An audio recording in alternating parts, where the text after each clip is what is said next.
I'd like.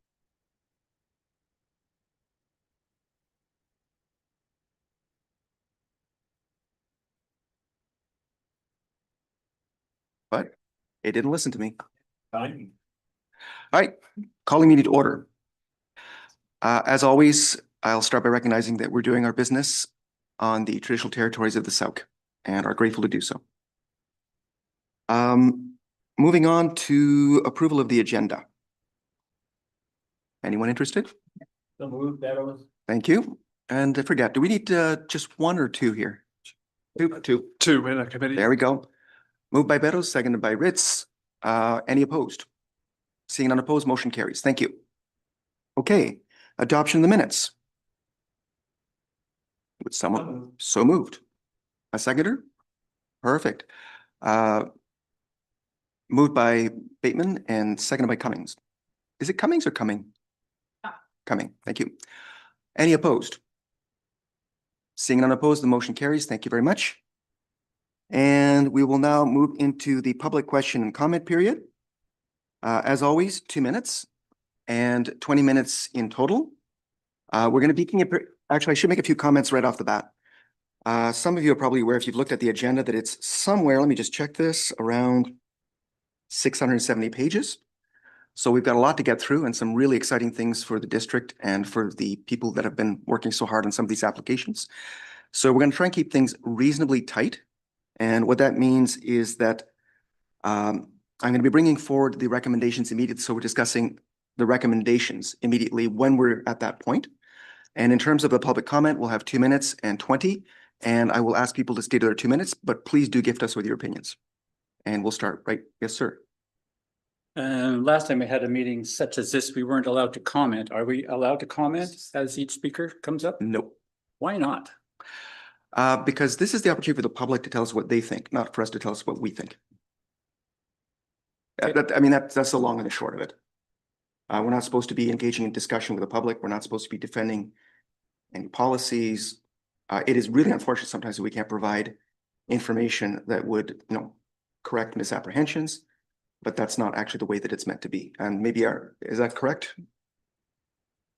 Thank you, Chair. I can confirm the purpose of a public question and comment period is to allow public to provide their perspectives, information, and opinions prior to the committee's deliberations. So the point of the section is not to engage in a debate or a discussion with the people who are making their opinions known. It's to provide additional context, background information for the committee to consider when you get to your debates on the matters. Yeah. Sadly, given we're all humans, so often this sort of thing can devolve too easily if we actually start engaging in back and forth. So, okay, yes. But we can bring their comments. We could write them down and bring them into our discussion when we get to that point. Ideally, when the actual item comes up, we can actually address the needs of the public and answer their questions. Okay. So at this point, I'd like to invite anyone that would like to share anything with the committee to step forward, please. Don't forget to push the button on the top. You'll see it's working if it turns red, and your name and where you're from, more or less, not your exact address. Yeah, my name is Brian McCaddy from Sauk, and I wanted to speak to the concerns that the Sauk Builders Association have, as I understand them. They've spoken about sort of in terms of the OCP and the DPAs, the ambiguity, suggesting misinformation, some confusion over how the OCP is written, and particularly, I guess, the DPAs that are in place.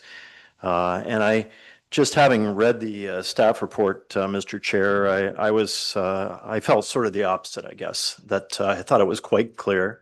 And I was pleased to see the 5 information bulletins that staff had prepared in response to some of the concerns that they'd heard, both during the OCP discussions and more recently. 3 professional guidance notes for the environmental DPAs and the DPA viewer, the screening tool that's been put in place. I think it's important to note that the OPA was only adopted on December 8th. So we're less than 3 months into the process in terms of using it. And I think it's important to give it the opportunity to play out and with some real applications and see how it goes. The DPAs themselves, I know they've changed from 3 in the old plan to 9 in this case. But if you look at them, they're really the same themes as the previous 3 DPAs. And I much prefer the 9. I know they're more than 3, the math on that. But in fact, they're much clearer because they go into more detail on those specific topics.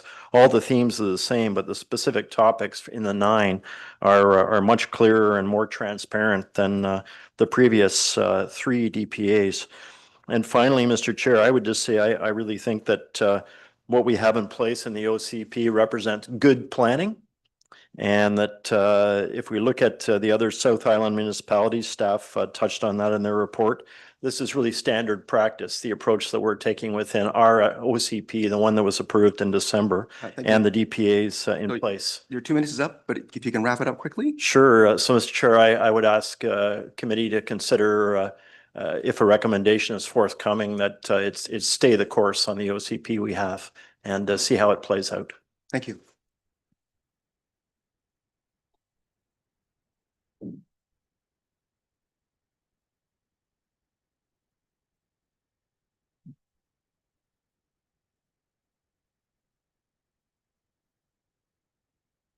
Other side. That's it. There we go. John Broman, 2105 Furwood. On your agenda here today, I'm here sitting on 2 seats, one for my own development and one for the Builders Association. I am a member and I have the same concerns that they have on trying to get registered I'm going to have to go through a development permit. I've got a 2-lot subdivision on Furwood and Grant. I've been on that for 6 years. 2 years I've been trying to meet with you guys. None of my information has gone to you guys. I even emailed every one of people. I don't think you guys got anything.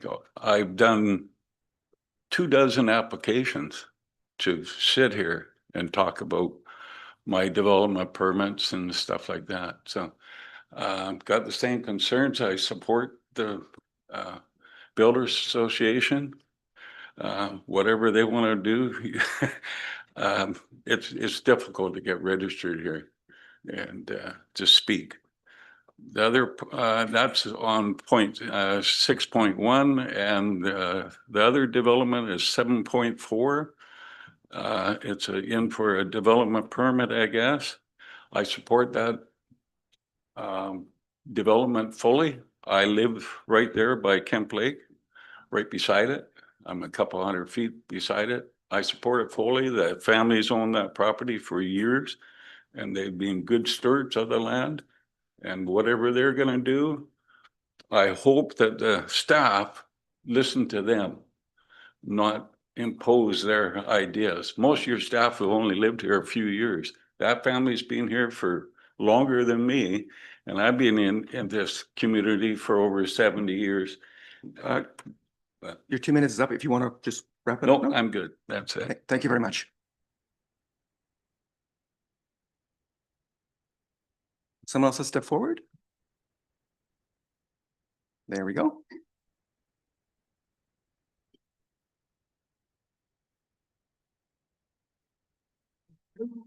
Could you please turn on the mic? And that's it. Yes, that's good. Oh, okay, thank you. Good afternoon, Norm Amiro, Souk resident, And could you provide your name? Norm Amiro. Thank you. Yeah. I won't go through in detail. I've made a submission to bring forward for consideration to take some clarifications. There's been a lot of work done to improve the OCP and the DPAs in general. Reading through it, I've identified, I think, several points that need to be brought up and clarified, especially after speaking to a lot of the foreshore landowners and other peoples that are directly affected on that. I think the biggest thing on behalf of the community is the fact that the way it's currently readed for the introduction of the DPAs for exemptions need to have some clarification specifically. The reason why I bring that forward is because every landowner currently has to look at an exception, which is going to be burdensome on staff, where I think a guideline can be made to say, you know, if it's moderate or within reason, there's certain wording I put in there that I think would help make it work easier and take that that fear factor out from a lot of the foreshore residents. So hopefully you will consider that, and I'll wait to hear back to see what your decision is. Okay, let me just check. Does staff have the correspondence from Mr. Amaro, and we know exactly what's being referred to here? Yes, you do. It's actually attached to the report. Perfect. Thank you. Yeah, it's already there. Just want to be super sure. Perfect. you. Thank you.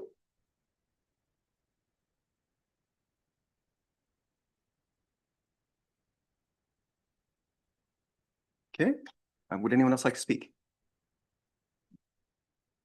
Okay, going once, please. Right, there we go.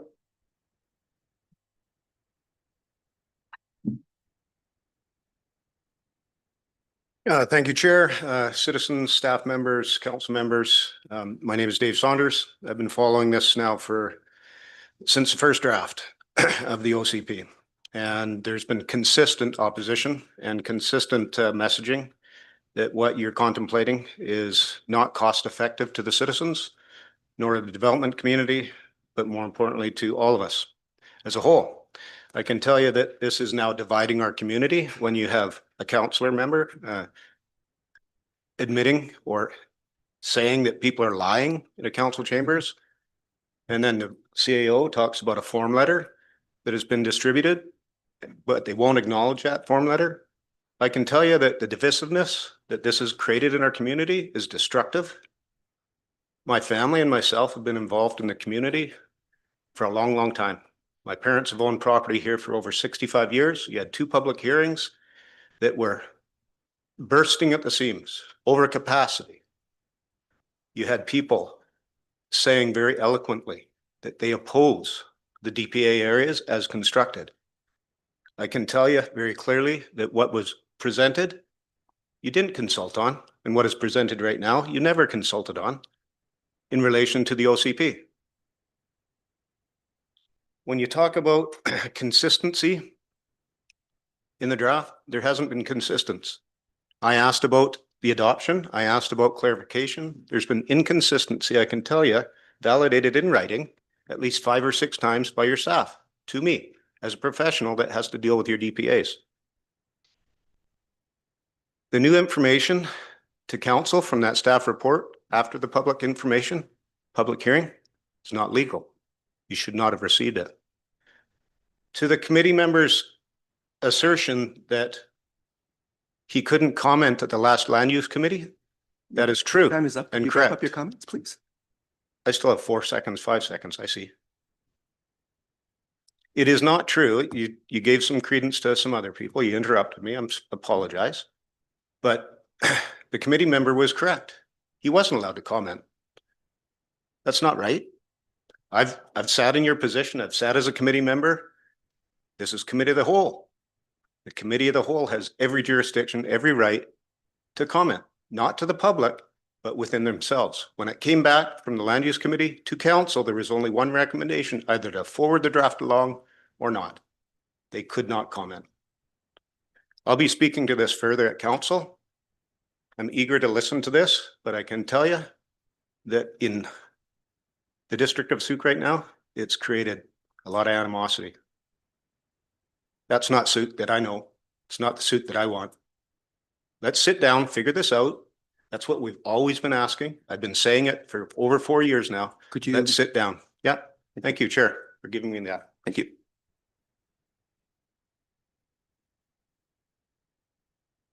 Any further comments from the public you'd like to share at this point in time?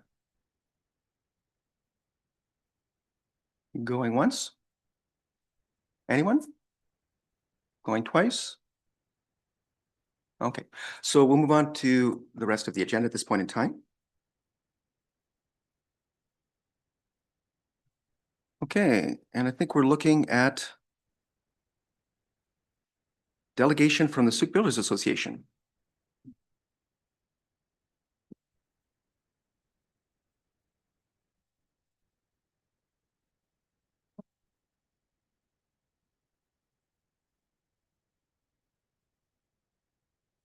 There we go.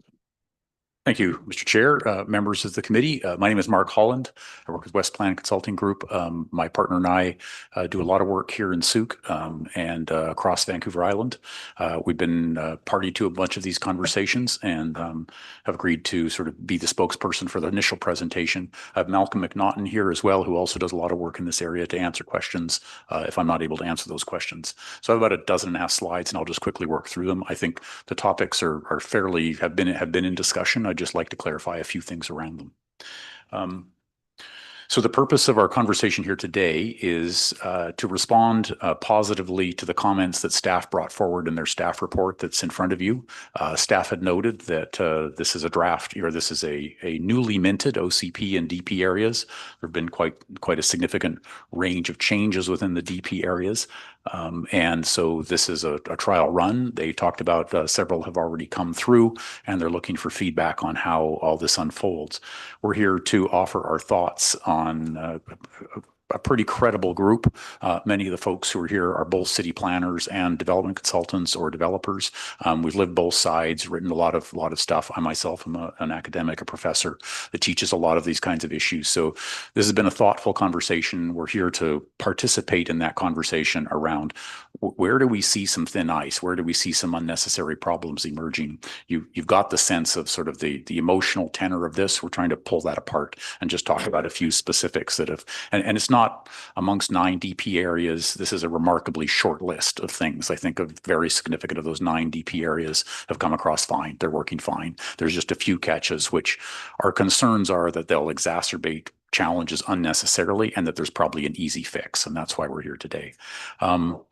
So the first one is on the definitions. The definition of land alteration, unfortunately, and I'm sorry, the planning profession in BC has no standards, no definitions, no regulations for practice for the definition of anything. I work across all of BC. I have yet to see a definition that matches anyone else. I wrote a zoning bylaw from scratch for a BC community a few years ago. I had to read 30 different zoning bylaws to try and begin to find commonalities between some of the definitions. So the definitions matter because there is no, it's not like we have a court that makes these definitions. These are all made up each time by whatever consulting group and staff group are working on them. So the definition of land alteration is one that comes up all the time in every project that I'm working on somewhere. What does it mean? So that becomes really, really key here. This has taken a very broad range in the definition of this. And because it's so broad, there's a sense of, I think, a lack of clarity. And that's the first concern that we had, was making sure that this is clear, and particularly with respect to the exemptions around that. The one that caught, I think, most of our attention that we wanted to raise, and this is going to come up a few times in the next few minutes as I go through a couple of other points, is the difference between your average homeowner and a developer. So in Sooke, that's a fairly gray area. You're not an urban area where to simply purchase a piece of land takes $5 or $10 million to do a project, and we're dealing with lots of multifamily. Here in Sooke, folks are doing small projects, and or they're used to being able to alter their property. They've got a decent sized lot. They're used to be able to go out and clear some brush, put in a little greenhouse, do something that they want to do on their property. The definition, that the distinguishment between those, we would encourage be revisited to be clear around that. Your old DP area had like a $50,000 threshold and a couple of others. Those are missing in this one. So it would appear by our read that most of these DP areas apply to most properties in some cases, unless they are very distinctly exempt. And this is a very significant culture change in the role of governance in the lives of Sooke citizens. In a couple areas, the Local Government Act provides quite a bit of clarity and other publications from the government around how we need to govern.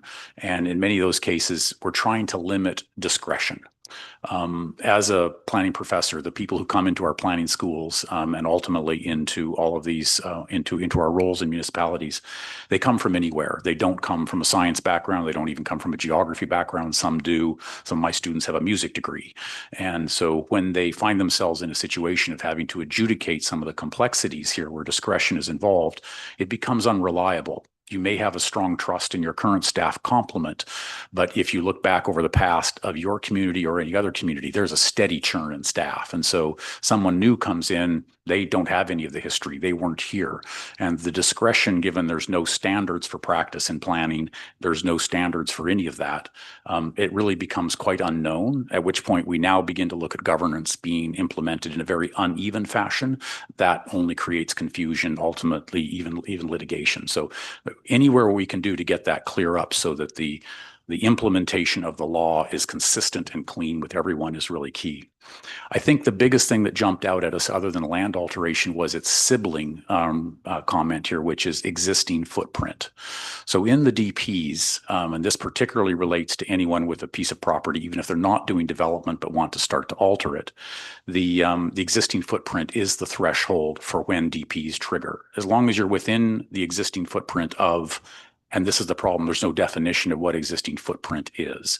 So we've taken this to mean a hard surface, as in this is my driveway and it's paved, or this is the walkway to the front of my house and it's paved, or this is a garden shed or a garage or something, and it's a hard surface, as in if I have a lawn and I want to put a greenhouse on it or a gazebo or a garden shed somewhere, that is a material change to the environmental quality, as opposed to digging up some lawn to put in some peonies. That would not probably be seen as an environmental change of sorts.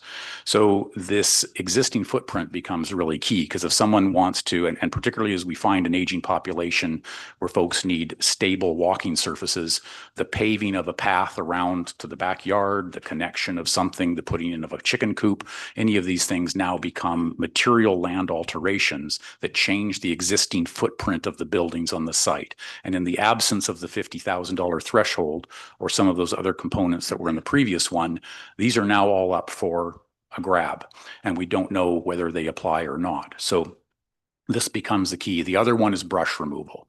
We live in, I love Souk's motto here, between the rainforest and the sea. I did a lot of work in the Okanagan, and folks never understood how fast things can grow here. Things grow, they just grow, and particularly Himalayan blackberries. So the removal of brush is not defined. This becomes another really key flashpoint, and I gather this has already come up in these new DPs of where neighbors will complain over some brush removal. You're actually removing invasive species, but now staff by law are called in. We're having to adjudicate what this is. So this is a really big potential opening for an uneven interpretation, but more importantly, it's not focusing on the development of larger bodies of housing and employment services. This is basically hitting every landowner in Souk.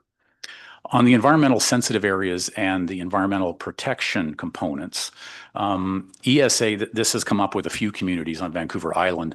There are very defined legal definitions of what an ESA is, and an ESA is documented through distinct methodologies undertaken by a qualified environmental professional that is under the jurisdiction of the professions of qualified environmental professions. So they're accountable, they're tested, they're trained, et cetera. There's a whole course program that goes with that one.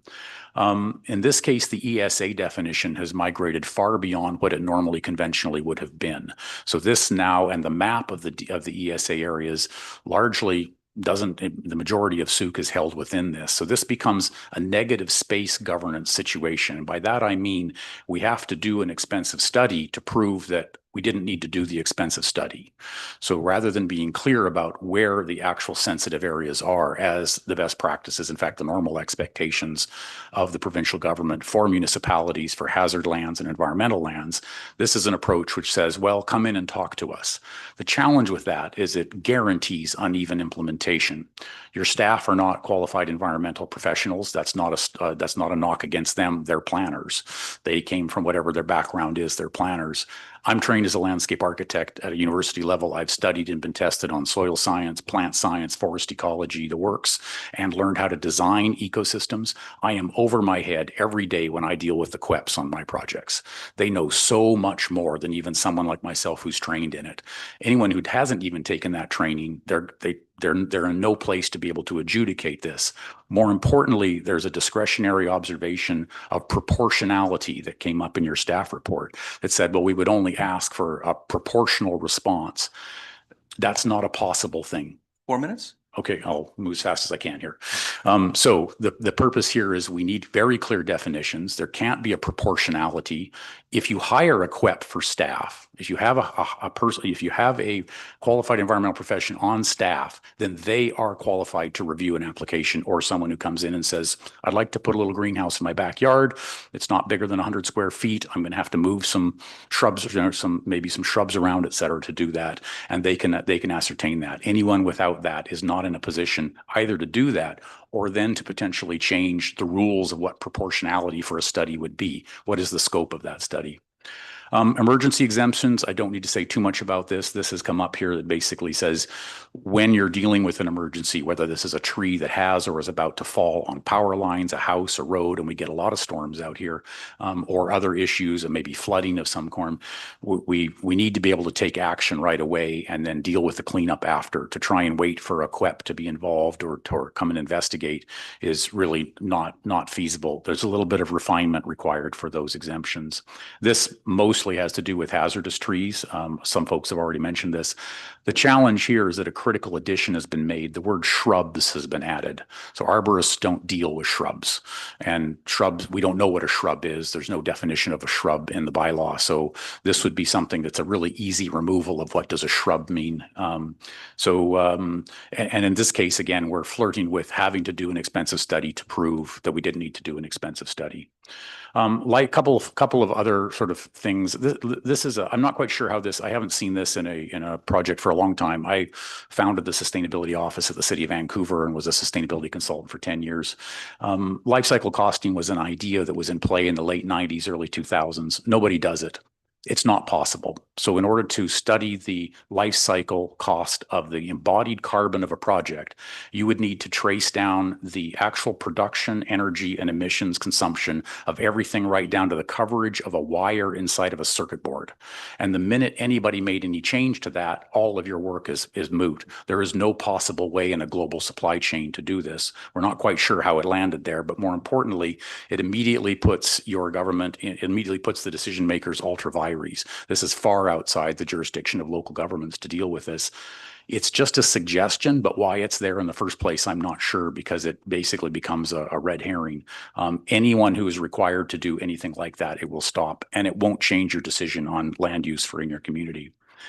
The mandatory on-site generation of 10% energy. These are DP areas that have guidelines. This is written like a regulation. So one of the first things that needs to be changed is the verb, so that this must happen. This is actually quite a non-environmentally friendly thing to do, which is quite ironic. It's a potential legal issue because, again, governments, local governments cannot mandate that any particular site generate a certain amount of energy. They can encourage it. They can require that it be solar ready. But the other problem is you can't actually model the future energy consumption because we don't know what might be in a mixed use building. A restaurant uses a totally different amount of energy than someone else. And in the end, PV panels are actually sometimes quite not environmentally friendly. The embodied energy of a PV panel is significant. And so actually it can use up almost 10% of the entire 40-year lifetime of a PV panel just to create the panel. So if you're on a north-facing slope or you get a lot of shade, these aren't going to actually work. And this is electricity. It's not like an air-to-air heat pump, which is thermal energy. This is focusing on electricity. BC's energy is some of the lowest carbon anywhere. So this is an unnecessary one, and encourage you to revisit that. The district energy interconnection also a requirement. Sooke has no areas identified now for district energy.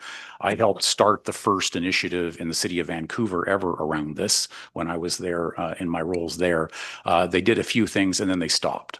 This requires insulated medium temperature pipes to be put in the roads everywhere that the Sooke owns and puts them in when they do major road repairs. They then require statutory rights of way and the right to put these into every building that has a boiler room. Most buildings don't have boiler rooms. We typically now use air-to-air heat pumps for our thermal, and the list goes on. So this becomes something that won't ever actually happen because you don't have a heat balance, because residential in Sooke heats probably 9 months of the year, and you would need a vast amount of waste heat, and you're taking heat from the air of a building, transferring it into water, pumping it several blocks away, moving it into a building, transferring it back into air. We just do air-to-air heat pumps now, the little suitcase that fits on your thing. We're a little bit over time. I'm fascinated, but just if you could. Okay.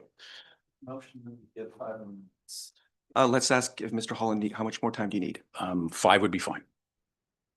I might be able to get done faster. Okay. All in favor? Thank you. I appreciate that. There is the use of the word AIA in your exemptions or in one of your requirements, that an AIA may be requested. This is a minor point, but it's a massively important point.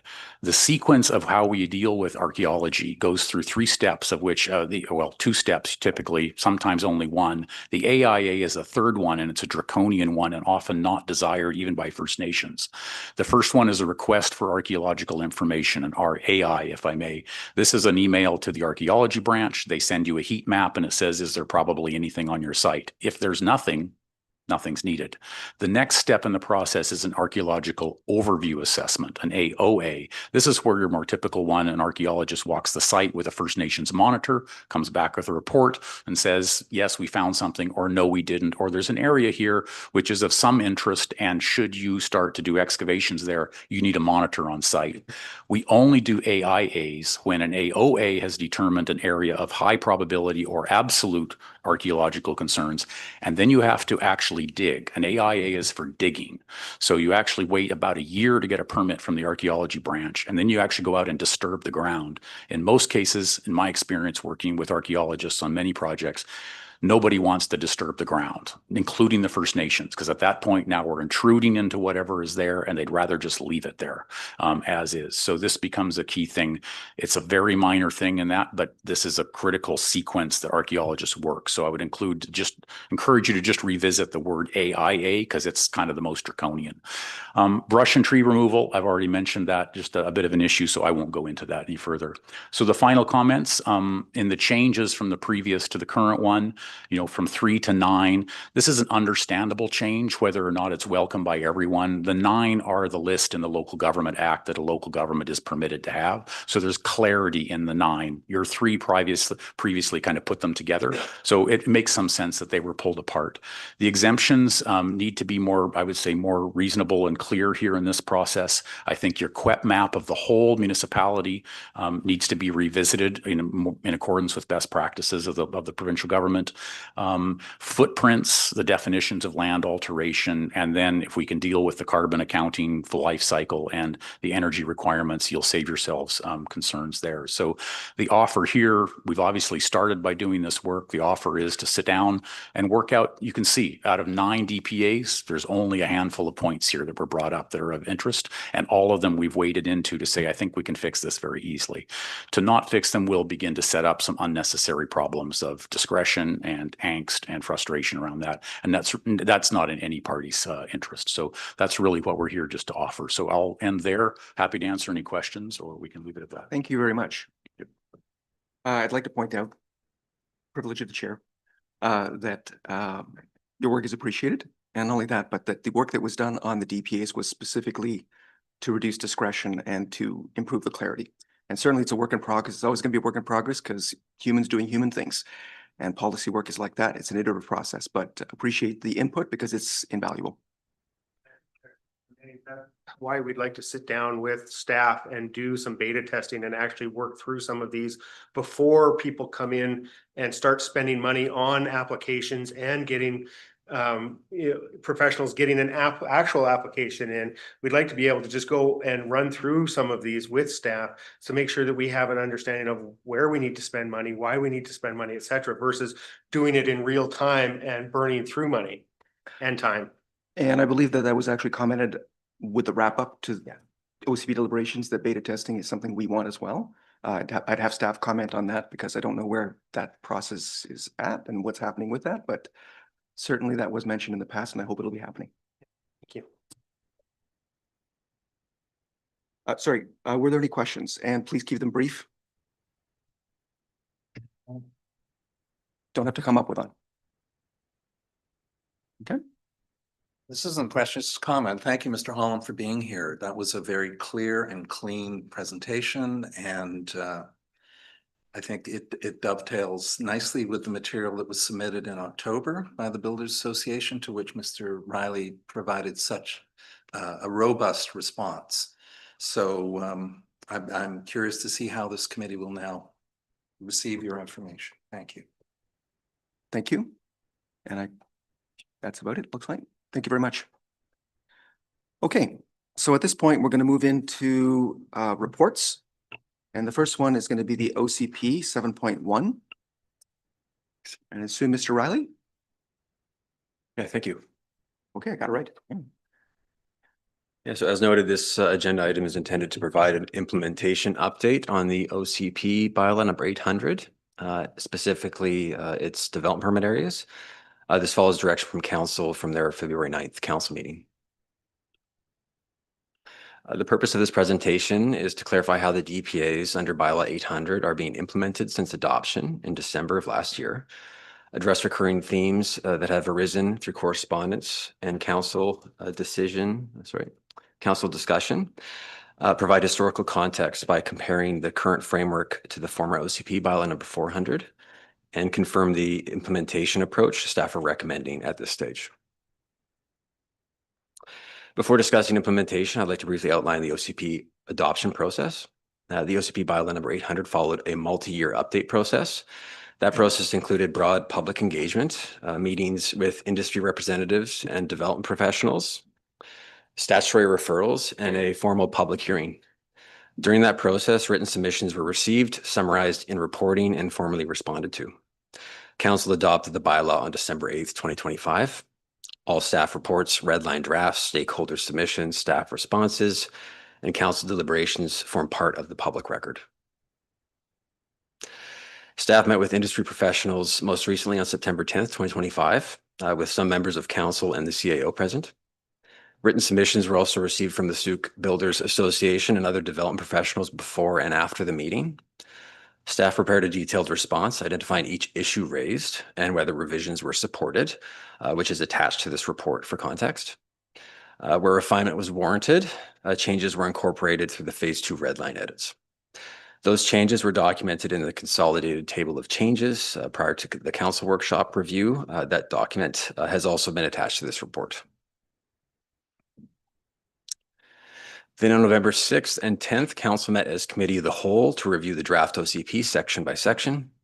Through those discussions, further refinements were made. For example, staff were directed to modify language in DPA 2 so that it applied to environmentally sensitive lands instead of all lands. The term land alteration and others were also formally added to the glossary of the OCP for clarity. Mapping changes were also suggested for clarity purposes. And these refinements were incorporated and form part of the adopted bylaw as we see today. Turning now from adoption to implementation, bylaw 800 has been enforced for less than 3 months. During that time, no development permit applications have been refused, no hazard tree exemptions have been denied, no enforcement actions have been taken, and no new development permits have been submitted. However, 4 in-stream applications are being processed under the updated guidelines without significant issue. Also to note is that in at least 2 cases, multi-unit residential projects that would have required a development permit under OCP bylaw 400 were exempt, allowing them to proceed directly to building permit. So at this stage, there's no evidence of systemic barriers, processing delays, or regulatory dysfunction arising from the new DPA framework. The comments we have received since adoption generally center on several recurring themes. These include interpretation of the term land alteration, the scope and function of DPA 2, general environmental, interpretation of the 50-meter foreshore buffer under DPA 3, concerns about overlapping environmental DPAs, the perception that routine homeowner activities require a development permit, and that the environmental DPAs function as a backdoor tree bylaw. Many of these concerns arise from designation language read on its own without considering the exemptions and the screening process that guide how it is applied in practice. The framework is intended to operate through proportional, context-based review. It is not intended to operate as a universal regulatory layer applying to every property or every type of activity. Section 7.1.2 of the OCP contains 25 general exemptions with additional exemptions embedded in each individual DPA section, or most of them. This has more than triple the number of exemptions in bylaw 400. These exemptions are integral to how the DPA framework functions in practice. For example, routine yard maintenance is exempt, invasive species removal is exempt, hazard tree removal within a DPA with appropriate certification is exempt, maintenance within an existing building footprint is exempt. These exemptions were deliberately structured to ensure that ordinary property maintenance does not trigger development permit review. Screening occurs first. Exemptions are considered before any permit requirements is determined. Then professional input is requested only where site conditions and the scale of the proposed works warrant that level of review. Development Permit Authority is derived directly from the Local Government Act, or the LGA, specifically Part 14, Division 7. Section 489(1) provides that a person must not subdivide, develop, or alter land within a designated DPA unless a development permit is obtained. This is the same statutory language applied under the previous bylaw number 400, and it continues under bylaw 800. The current OCP does not introduce new regulatory authority. Instead, it organizes and clarifies how the authority is applied more specifically. Under bylaw 400, the district designated 3 broad development permit areas.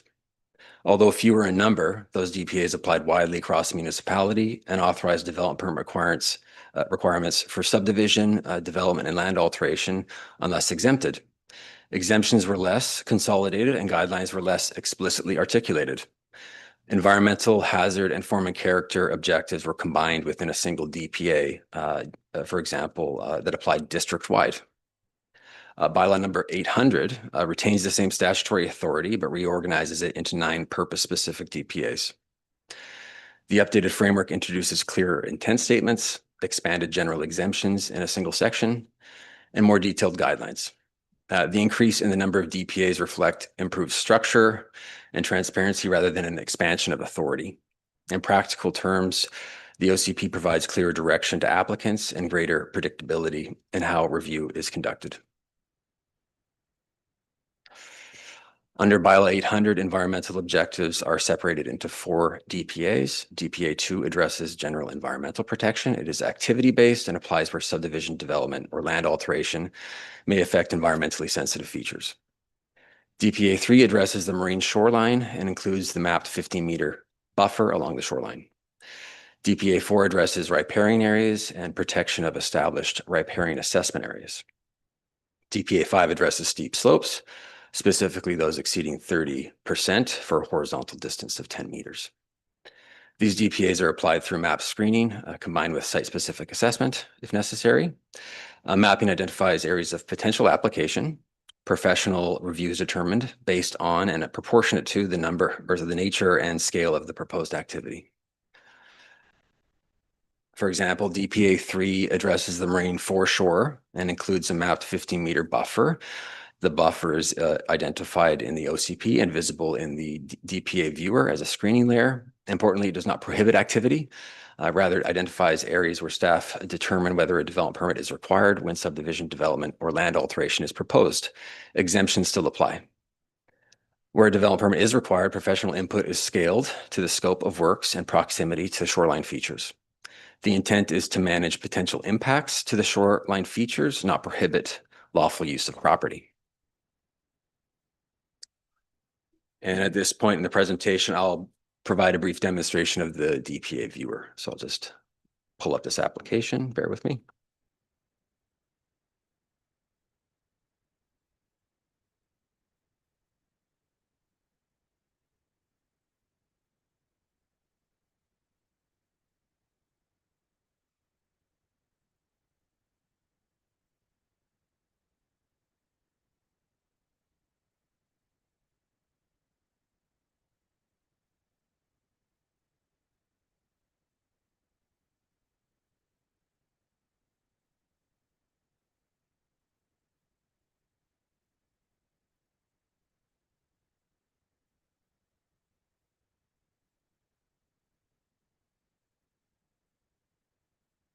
Sorry, we're just landing on the main homepage of the District of Sauk. Under Programs and Services, there's Maps and GIS. Scrolling down, we see a link to launch District of Sauk Public Maps. There's a few applications here that our GIS department has put together. This one here is DPA Viewer. So just clicking on that. So here we see the district boundaries. In the left column, in the center, we have each DPA listed in sequential order with its own color polygon reflected on this overall map. On the right column here, general information provides some basic information, very high level information intended for public use about this map viewer, what is an OCP, what are DPAs, and just some important notes, and also links to further information. As you start going through the tabs at the top of the page here, for example, DPA 1, this is energy and water conservation and GHG emissions reduction. You'll see as you zoom in some of the yellow highlighted parcels where this DPA has the potential to apply. Now, this is a screening tool. It doesn't necessarily mean that this DPA would apply in every circumstance, of course, but you'll see a note also on how this layer was created on the right hand side of the screen. So sometimes that has been done through area. Sometimes we have used land use designations, and also in this case, zoning as well, zoning that would permit 5 additional units or commercial use. So this will be updated as properties are rezoned in the future. Again, this is just a high-level screening tool that would be helpful for developers and applicants or property owners curious about what DPAs may apply on their property given the activity. So again, cycling through this, we have DPA 2, which is a general environmental DPA. And importantly, this, because there's been lots of discussion on this DPA, what we have done here is layered basically DPAs 3, 4, and 5 collectively. And that's, as you can see here, in DPA 3. So these layers is foreshore, DPA 4 would be the riparian areas. So this is the information that we have available to us. And then we also have steep slopes. This is calculated based on, it's not as precise as LiDAR, but it's digital elevation modeling data, which is 10 meters horizontal with 30% slope, contiguous slope. So all that combined is DPA 2. So this is where general environmental protection development permit area guidelines are more likely to be engaged, depending on the development activity. Of course, there are exemptions as well. And just scrolling down, let's see, scrolling down to the how this layer was created, just below that, there's a link here to public bulletins. So for more information, we can look at the 5 published public information bulletins as well as the professional guidance notes.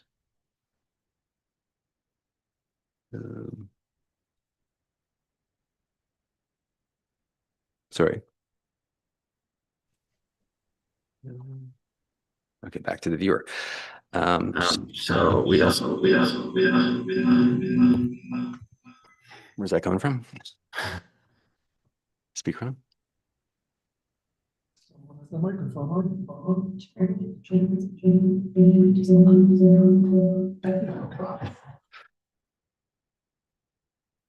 We're good. We're good. Okay.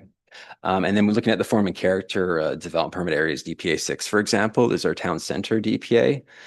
Now, this is a good example of where we have kind of a far-reaching, broad brushstroke, so to speak, of a development permit area defined within the OCP that speaks to the town center area. So this is the town center waterfront, south of Highway 14, and north of Highway 14 is the town center core.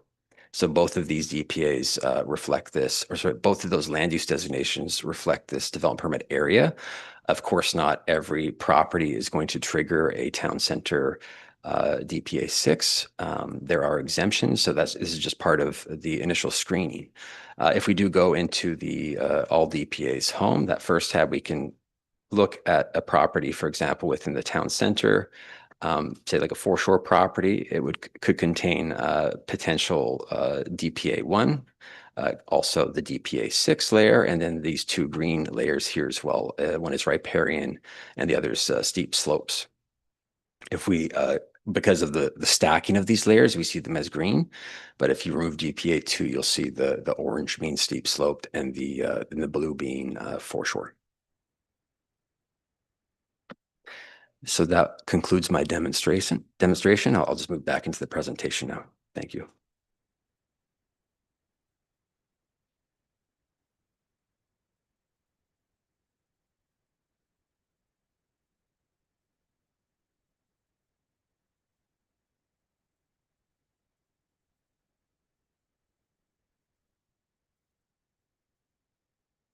Okay, thank you. Now moving on to some illustrative examples. I've provided 4 examples here for demonstration purposes to show how the DPA framework process works in practice. Each example includes 2 slides. The first identifies the proposal and screening approach. The second confirms that if a DPA is applicable and what guidelines would be engaged and secured through a development permit. In this first example, the property is an existing R1 lot that has previously been developed. The proposal is to redevelop the site with the fourplex, which is permitted under the existing R1 zoning. The property is not within any mapped environmental development permit areas. No riparian area, foreshore, or steep slopes identified, as per the DPA viewer screenshot that we have here on the slide. However, it is located within DPA 6, that pink color, which addresses form and character in the town center area. Staff first confirm zoning compliance and screen the site using this DPA viewer tool. Under bylaw 800, residential buildings containing 4 units or fewer are exempt from a development permit, provided no environmental DPA is triggered. In this case, there are no environmental features engaged on the subject property. As a result, no development permit is required. The project proceeds directly to building permit. This is an example where the updated OCP reduces regulatory requirements compared to the former OCP framework. It also demonstrates that not all development within MAP DPAs result in a permit requirement. Example number 2 reflects a proposal to construct a new single-family dwelling on a waterfront lot. The property contains the mapped 50-meter foreshore buffer under DPA 3. The proposed construction is located within close proximity to that buffer. Slopes are present elsewhere on the site. However, the dwelling is not anticipated to be located on slopes exceeding 30%, and no steep slope grading is proposed. There are no streams on or adjacent to the property. Because building construction is proposed within proximity to the map foreshore buffer, a development permit is required under DPA 3. A memo from a qualified environmental professional would typically be requested to address sediment and erosion control, protection of shoreline function, and construction phase mitigation measures in accordance with the DPA 3 guidelines. No riparian area protection regulation assessment is required as no streams are present on the site as confirmed by them. Although slopes exist on the property, no steep slope excavation is proposed. Therefore, a geotechnical report would not typically be required at the development permit stage.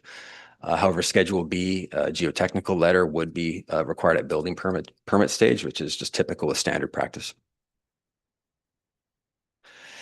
In this example, the proposal involves a multi-lot subdivision. The site contains steep slopes. A water course is present, and grading is proposed in certain areas exceeding 30%, which engages steep slope considerations. In this hypothetical example, the site is also adjacent to public parkland and open space that will be dedicated to the district as a condition of subdivision. Initial screening identifies DPA 2, general environmental, and DPA 5, steep slopes are engaged. In this case, a development permit is required for land alteration associated with subdivision. A qualified environmental professional is required to assess environmental impacts and confirm protection of the riparian assessment area. No wrapper assessment is required because no encroachment into the riparian assessment area is proposed. A geotechnical engineer is required due to grading on slopes exceeding 30%. The development permit conditions secure clear limits of disturbance, sediment and erosion control measures, site grading, stormwater, slope stabilization, restoration plantings, and protection of the riparian area. Conditions also address treatment of the interface with adjacent public parkland. Importantly, this is a single development permit application. Multiple environmental considerations are coordinated within one process. Professional input is required here, not because of DPA designation alone, but because of the actual land alteration activity on steep slopes and proximity to environmental features. The level of review is proportional to the scale and complexity of the subdivision and activity. In our final example, the proposal is to convert an existing dirt driveway to an asphalt driveway to access an existing dwelling. Site conditions include a stream located more than 30 meters away from the proposed activity. Slopes are also present on the property, but mapping confirms they are less than 30% within the vicinity of the existing driveway. The owner contacted staff because their awareness of the nearby environmental features. Based on screening, no environmental DPA was engaged. No grading on slopes exceed 30%. There was no risk of encroachment into riparian areas. A development permit was therefore not required. Staff confirmed this by email and documented the screening outcome on the property file. The only permit required would be a municipal highways permit where the driveway connects to the public road right-of-way. In this example, the presence of environmental features elsewhere on the property does not automatically result in a development permit review. Screening is contextual where staff are uncertain. Site confirmation or professional input may be requested, but only where warranted by the nature and scale of the proposed work. Water break.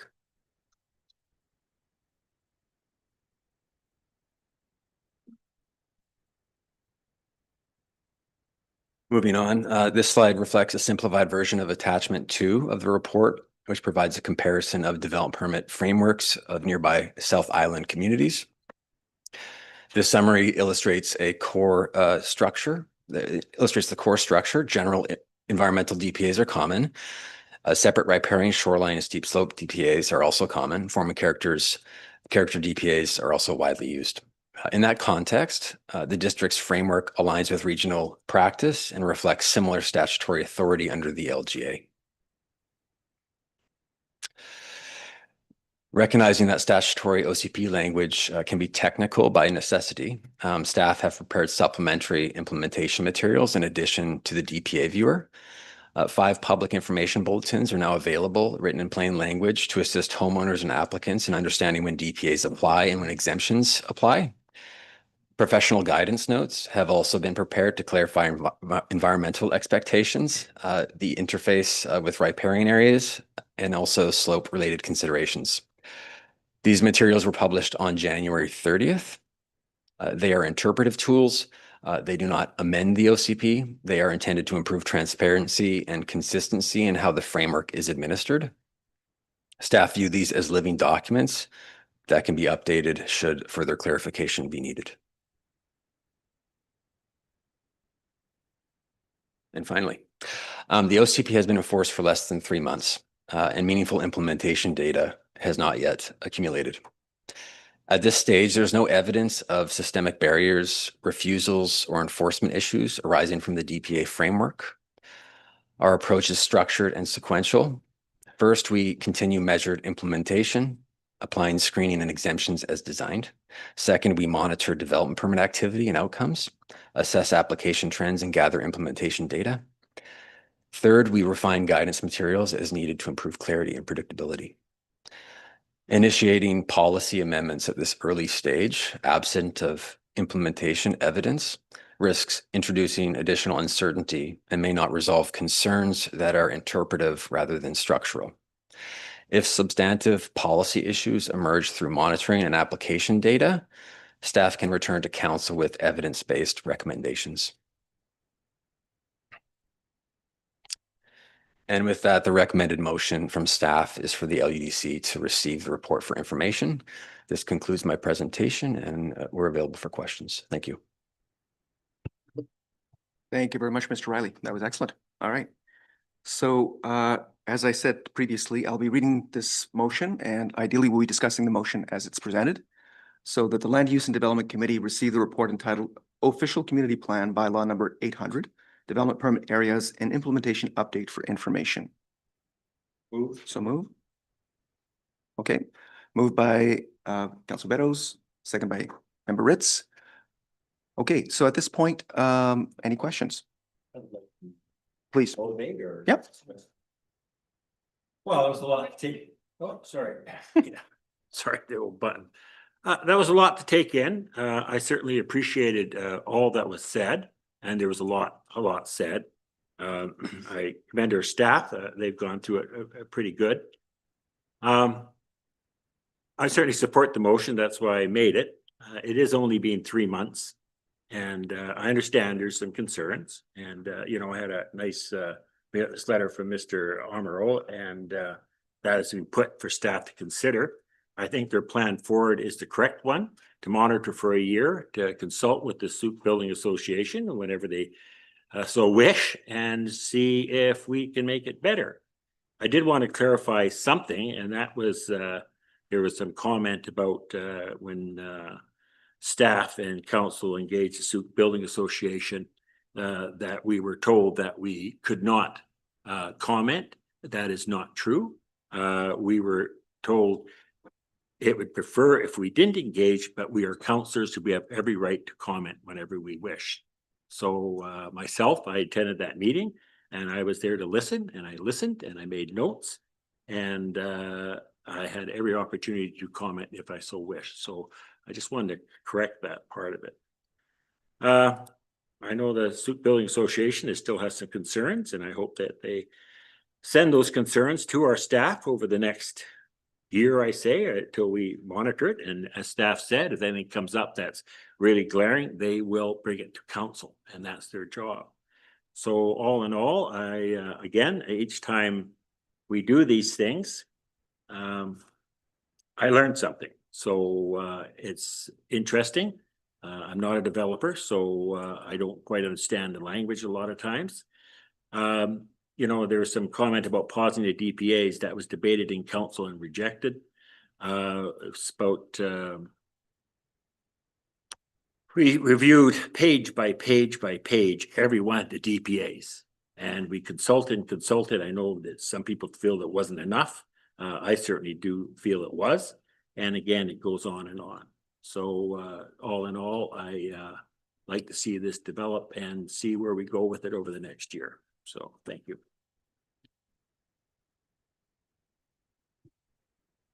Yeah, I'd just like to say that I really appreciated the really reasonable and respectful presentation from the Builders Association.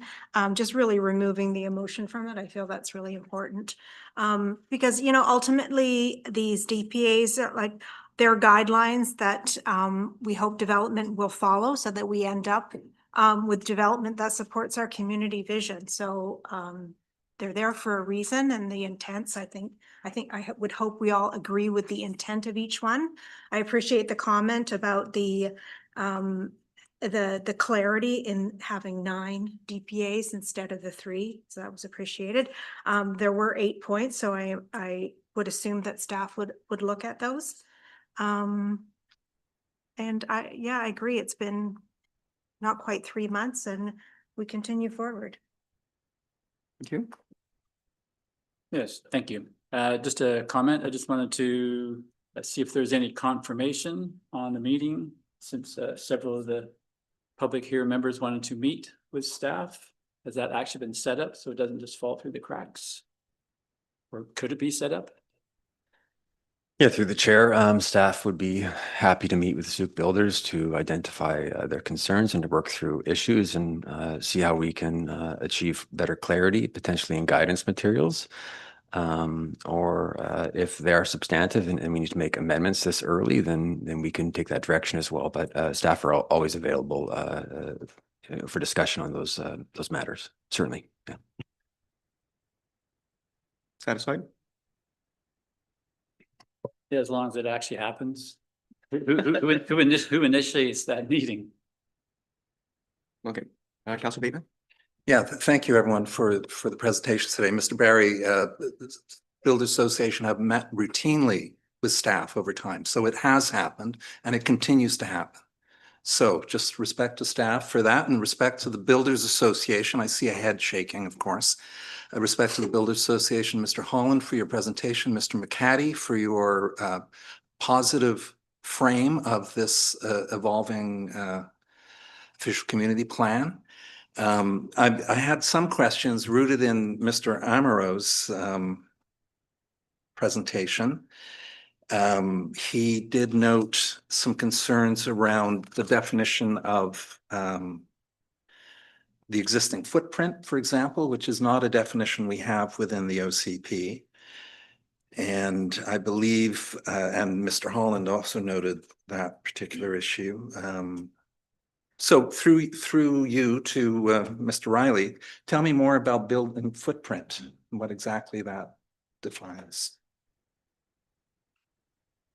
So through the chair, building footprint isn't defined in the bylaw, but it would be basically the previously disturbed constructed foundation or any sort of surfacing that occurs on the premises. So potentially they could be within a environmentally sensitive area with a pre-existing structure, and works within that footprint itself of the structure would be exempt from a development permit. So I don't think a definition is necessary personally, but yeah, we'd be happy to consider further clarification or potentially including that in guidance materials to ensure that it's consistently applied. So through you again, I guess a key point here is that this living document, the guidance materials and public information will be updated continually as you receive feedback. And at some future date, we may see amendments to the OCP once we've had the opportunity to fully dig in and see it in action. Through the chair, yeah. So staff will certainly be monitoring the situation and would propose changes if we felt that they're warranted. But otherwise, we would like to lean into the guidance materials in the interim. Okay. So if I wasn't, yeah. I'm going to see if other people want to speak, if that's okay. Through the chair, a few things. Since I work with these every day, I have seen a significant decrease of projects since it's been put through. I don't think that's only because of the OCP, other environmental things are happening in the world right now, but I've had a few clients just say it's not worth it right now to even move forward. It's in such an unknown. I've had clients try and hire general managers, and they're like, why would I come to Sooke and work right now when I can go to other municipalities and things be more straightforward, which I think lots of those things will be worked out as time comes around. I guess the question is, can the report from the SBA be put in the what's the recommendation going forward to council? Added to the materials. Yeah. I suspect it will be or has been, but We could add the presentation, or Yeah. you say a report? You mean the presentation? Yeah, the presentation. Yeah, I'll add my presentation, and we can add the Sooke Builders Association presentation as well. Yeah. thank you. Yeah, and then just kind of what I gathered from lots of the people speaking today is, even though meetings and letters have been sent in and been taken, they haven't been taken into account and changes been made. That's kind of what I got from everybody's speech today. So I guess that's more just a comment that listening and doing we're on two different levels right now, I guess. Thank you. I'd like to make a quick comment myself and then maybe ask a question. My comment has to do with the previous OCP, where I know that because of the 3 DPAs, we had a huge amount of confusion on a regular basis. And because of exactly what one of our speakers was talking about with change of staff that happens all the time. Poor applicants often had situations where their application would be changed in midstream through no one's fault except that someone moved to a different town and someone else moved in and doesn't know what happened previously. Certainly the intent of parsing out the DPAs, clarifying the language, and making discretion as small a part of the job as possible was the intent of the OCP. And certainly as it continues, I'm hoping that's the direction it will evolve in, where applicants can have as much certainty as possible. Because the worst thing I did that kind of work for a little while myself, and the worst thing in the world is just delays because of whatever, any delays. So delays are death, and it's certainly, I think the intent, one of the underpinnings of this OCP was to actually reduce delays by clarifying language and by having discretion not be such a big part of the process, where with only 3 DPAs, everything that has to do with 9 of them is up to discretion. So just a quick comment on that, because regardless of whether or not this is the perfect OCP, we certainly hope it's better than the last in terms of this sort of thing. Actually, I did have a question. How is proportionality defined? Yeah, so there's some level of discretion, I think, when trying to assess proportionality, but it would be context-based, site-specific, and we'd have to understand the proposed activity. So once those features are known and the property itself, then we would be able to determine what would be proportional in terms of our asks. Okay, Yeah, so so it's obviously, difficult to answer that generally. all right, well, obviously, in terms of what I just said, that's exactly what I don't want, but let's just say. Uh, What about the 50K limit? That would have been essentially a type of proportionality, a project that's more or less than a certain amount. What's from the point of view of someone using the OCP as it stands, if there's no further definition of proportionality, it does leave a huge amount nebulous and therefore terrifying, to be perfectly honest. Is there some way to actually address this? Yeah, I think in our guidance documents, we do speak to proportionality, and also in our reports and the examples I provided here as well. And that's, how we intend to apply our guidelines. We could look again at maybe adding some language within our guidance documents as well to discuss proportionality, but not something I would recommend amending as part of the OCP at this current stage. No, I'm just. Yeah, so thinking guidance documents. Guidance documents are a perfect place to Yeah. actually create clarity, but I guess my inclination would be to put as much clarity on that as possible. Thank you. Any further questions or comments? Yeah, thank you, Chair. I'll continue Mr. Amaro's points. His first of 16 points he's raised in his document. And I believe this the sense that applicants seeking to confirm an exemption must contact the district prior to commencing work. And his point, there's no distinction in the DPAs between small, moderate, or high impact work. He's referring to this as applicants need to seek DAD's permission before they do even the smallest of work. And I think this may tie in with this comment from Mr. Holland around negative space governance. If indeed that I've made that connection. Any comments on what I've just said? Yeah, we certainly do advise applicants before beginning, especially more significant or major projects, to contact the district. Of course, they're not required to, just like you're not required to call BC1 if you're digging in your backyard. It's just best practice. And we can very much easily screen, and also the applicant or a property owner would be able to screen through the DPA viewer to a certain extent. But again, depending on the scope of work, I would recommend touching base with staff, but so they're certainly not required to. Yeah. Okay. Thank you. Clarification. Through the chair, sorry. Mhm. Yeah, through the chair. I guess I'm a little confused because applicants seeking to confirm an exemption must, and then you're basically said it's not required. That's quite a difference between must and not required. Through the chair. So if they're looking for confirmation, official confirmation, then yes, they'd have to confirm with the district staff. They're not required to. Okay. I think that Fuzzy. I think that if they want official paperwork indicating that they have an exemption, they would have to come to the staff for that. But if they just wish to go ahead with the work, take down a greenhouse, put a new one in.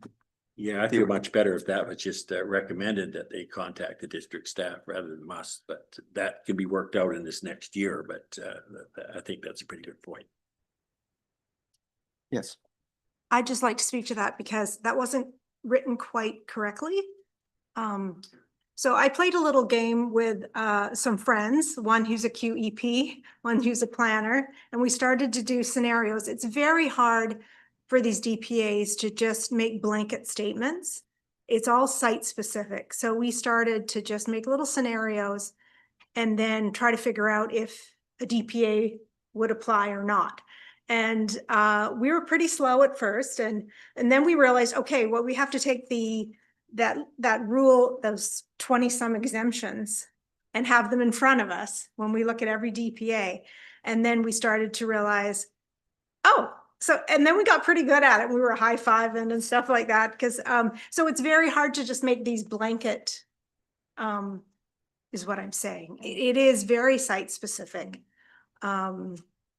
But But anyway, we got into a roll. You could almost make a board game about this if you wanted to.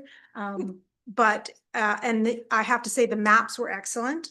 And I would hope that the maps would eventually go into the OCP. I know some of them are, but hopefully that's a future amendment. And then the little memos were extremely helpful. So just wanted to say. Okay. I have one further question, and I think we're going to call the question. I was curious about the existing footprint.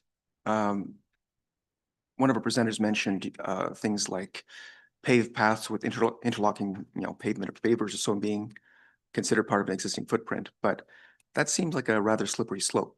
You can easily put, some sort of hard surface over most of a property potentially, but that doesn't necessarily create an existing footprint over most of the property. So do we have something more useful that staff is using for existing footprint? We could certainly report back on that. At the end of the day, I mean, the planning staff work in a gray area constantly. At the end of the day, it's up to the director of planning development to make that confirmation if there is a judgment call to be made. So, yeah. Okay. So that seems like another nebulous sort of spot, but thank you very much. Okay, so this is that the Land Use and Development Committee received the report entitled OCP number 800, Development Permit Areas and Implementation Update for Information. Any opposed? Seeing none opposed, motion carries. Thank you very much. Okay, so very exciting. 7.2, Development Permit for Form and Character, 6651 Wadhams Way.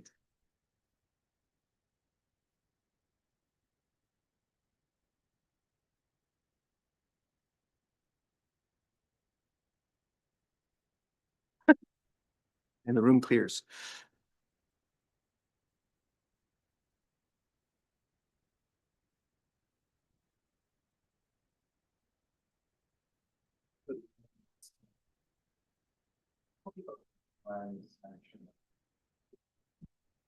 Okay, I think we have a report from staff at this point. Yes. Item 7.2, sorry. Item 7.2 is a development permit for form and character for a 6-story mixed-use institutional residential building at 6651 Wadhams Way. So the site is 0.57 hectares on the property. It's zoned Lot A, Comprehensive Development Zone, or CD15, and it's within the OCP Town Center land use designation. The vacant site is part of a district-owned property located north of Souk Road. The immediate site context includes low-density residential housing on the north, east, and west sides of the property, and the regional library is adjacent on Wadhams Way. And Evergreen Plaza, a commercial property, shares the southern property line. So referred to as Lot A, the property has been the subject of council endorsement, conceptual plans to develop a community hub with a mix of institutional residential uses. Council has approved in principle plans for affordable housing, elders housing, and programming, as well as a health center. To allow those uses on the property, the eastern half of the property was zoned from P2 to the Lot A CD zone in 2021. So Catalyst Community Development Society has submitted a development proposal for a mixed-use residential institutional building with 80 non-for-profit rental units and an urgent care center. The residential units will be managed under the long-term lease held by Catalyst, ensuring that the residential units remain affordable.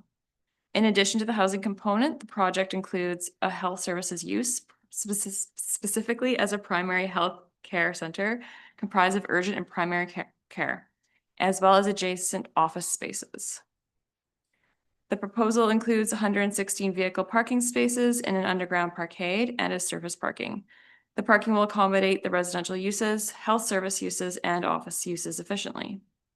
Additionally, the site design incorporates 84 secure bicycle parking spaces within the underground parkade and 23 in separate bike racks. The landscape design for the proposal includes an entry plaza, amenity gardens, as well as a children's play area and private ground level outdoor spaces.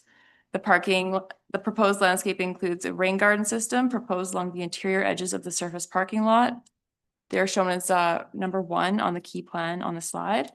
And a pathway connection is offered through a 5-meter wide statutory right-of-way and a 3-meter wide statutory right-of-way along the south and eastern sides of the property. The statutory right-of-ways are intended to accommodate gravel surface parking paths that will be improved by the district as part of the Lot A Future Park Plaza plan for the southeastern part of the property.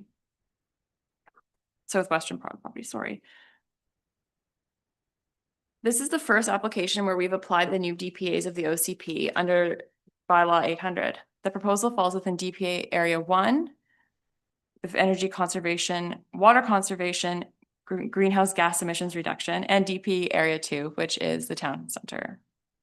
DP Area 1 applies to all lands designated for commercial, industrial, institution, and multi-unit residential uses. The purpose is to engage site and building designs that reduce energy and water consumption and minimize greenhouse gas emissions. The proposal is consistent with the district's climate and energy policy goals and satisfy the DP Area 1 guidelines because the development will be constructed to a high energy standard consistent with STEP code compliance requirements, as well as incorporate the use of rain gardens for on-site stormwater retention and filtration. DPA Area 6 applies to the town center and is intended to ensure that the new development reflects a high standard of urban design, promotes mixed use in a form that encourages pedestrian interaction. The architectural and landscape drawings reflect a design that meets the objectives of the town center form and character guidelines through design features with strong architectural expressions, mix of cladding materials, and integration of balconies and awnings. The commercial units at grade will provide glazing and pedestrian access to support street level activity. The property is zoned Lot A Comprehensive Development Zone, CD 15. The application is generally consistent with the regulations of the zone, but includes a request for several variances to accommodate the proposed building and site layout. The applicant has requested 4 variances to the zoning bylaw. These are as follows. A reduction in the rear yard setback from 4.5 to 3 meters to accommodate a below-grade stairwell, providing egress to the parkade. Staff are supportive of this variance as the proposed reduction to the rear yard setback is necessary to accommodate the location of the underground parkade's exit stair. The stairwell is below grade and will not result in any visual impacts when viewed from adjacent properties. As well, the applicant seeks a reduction to the required minimum amenity area from 8% of the lot to 6.8%. Staff also support this requested variance as the reduced amenity area is offset by the inclusion of garden space and internal residential amenity rooms. The applicant is seeking to be exempt from the application of the recession plane rules. The recession plane rules apply to all buildings along public view corridors to the marine shoreline with intent of protecting views and sunlight access. The rule requires that buildings create a 35-degree angle step back 6 meters from the property line at a point 6 meters above the property line. Staff are supportive of this exemption as the building will not impede marine shoreline views and is well articulated through the design features and landscaping. The applicant is also seeking a variance to be exempt from the requirement to surface their excess parking stalls with impervious materials. There is an excess of 40 parking stalls that are needed to meet the minimum requirements that the Vancouver Island Health Authority requires as for their standards. Staff support the request as the proposed parking areas include areas of soft landscaping and excess stalls are being required to meet VHA standards. The applicant also seeks a variance to reduce the required length of parking stalls from 5.8 meters to 4.9 for 30 spaces. Staff are supportive of this request as the reduced length is needed to accommodate the rain gardens as part of the surface parking. As well, the stall design will allow for cars to overhang the curb so as not limiting the functionality of these parking spaces. In conclusion, staff are satisfied that the proposed development meets the overall objectives of the OCP, particularly with respect to sustainable urban design and high-quality architectural elements to meet OCP objectives. Staff recommend that committee recommend to council to authorize the issuance of development permit and associated variances. Staff's recommendation to LUDC is as follows. That the Land Use and Development Committee recommend that council authorize the issuance of a development and form and character development permit PLN 02549 for the property at 6651 Wadhams Way in accordance with the development permit plans, presenting a Schedule A and B of the draft development permit with variances PLN 02549. This concludes my presentation. Thank you very much. All right, so I'll put the recommendation forward first, and then we'll see about some questions. So that's the land use. Actually, I think that it's just been read out, so I'm not gonna do it again. I hope you were listening. So move, Beddoes. Thank you. Beddoes moves. Seconded by Member Say it Barry. again on the mic, Beddoes. All right. Would you like to motivate? I do have some questions. Let's go with the questions first. Okay, we had a secondary, I take it, eh? Yes. I didn't see it, okay. The only thing I'm a little confused about is originally on the charrette, we had 4 quadrants. And the first quadrant, or I say it's the first quadrant, it could be the third, I don't know. First one was the library. The second one, we were looking at seniors housing and a gathering place. The third one was this one that we're talking about, and then the fourth one was a square. Any drawings I saw there they lumped the second and third together. Is there still room left with this development in case the group that is trying to put in the seniors center and seniors housing, is there still land available for that?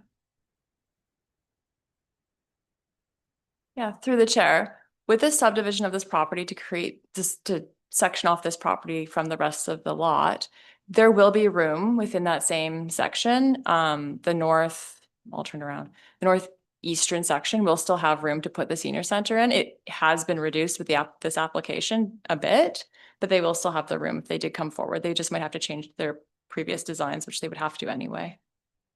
But we still own that, I call it quadrant 2, and maybe you're saying it's going to be slightly reduced. But we will actually, that's not part of the 99-year lease, whatever it is that we're doing. No. Okay, I just want to make that clear. That's fine. Because when I look at the drawings, it shows like that one right there, subject property. That is both of those quadrants. And it's what we're talking about is probably half of that light blue area. Is that correct? Go back. Through the chair, that's correct. It's just the southern I portion of just that want to light make blue. that clarification. Okay, thanks. Sorry, this slide just shows the zoning. Yeah, that's fine. That's good. Any further questions for staff? No? Yeah. Councilor Bateman? I've always got a few. Through you to staff.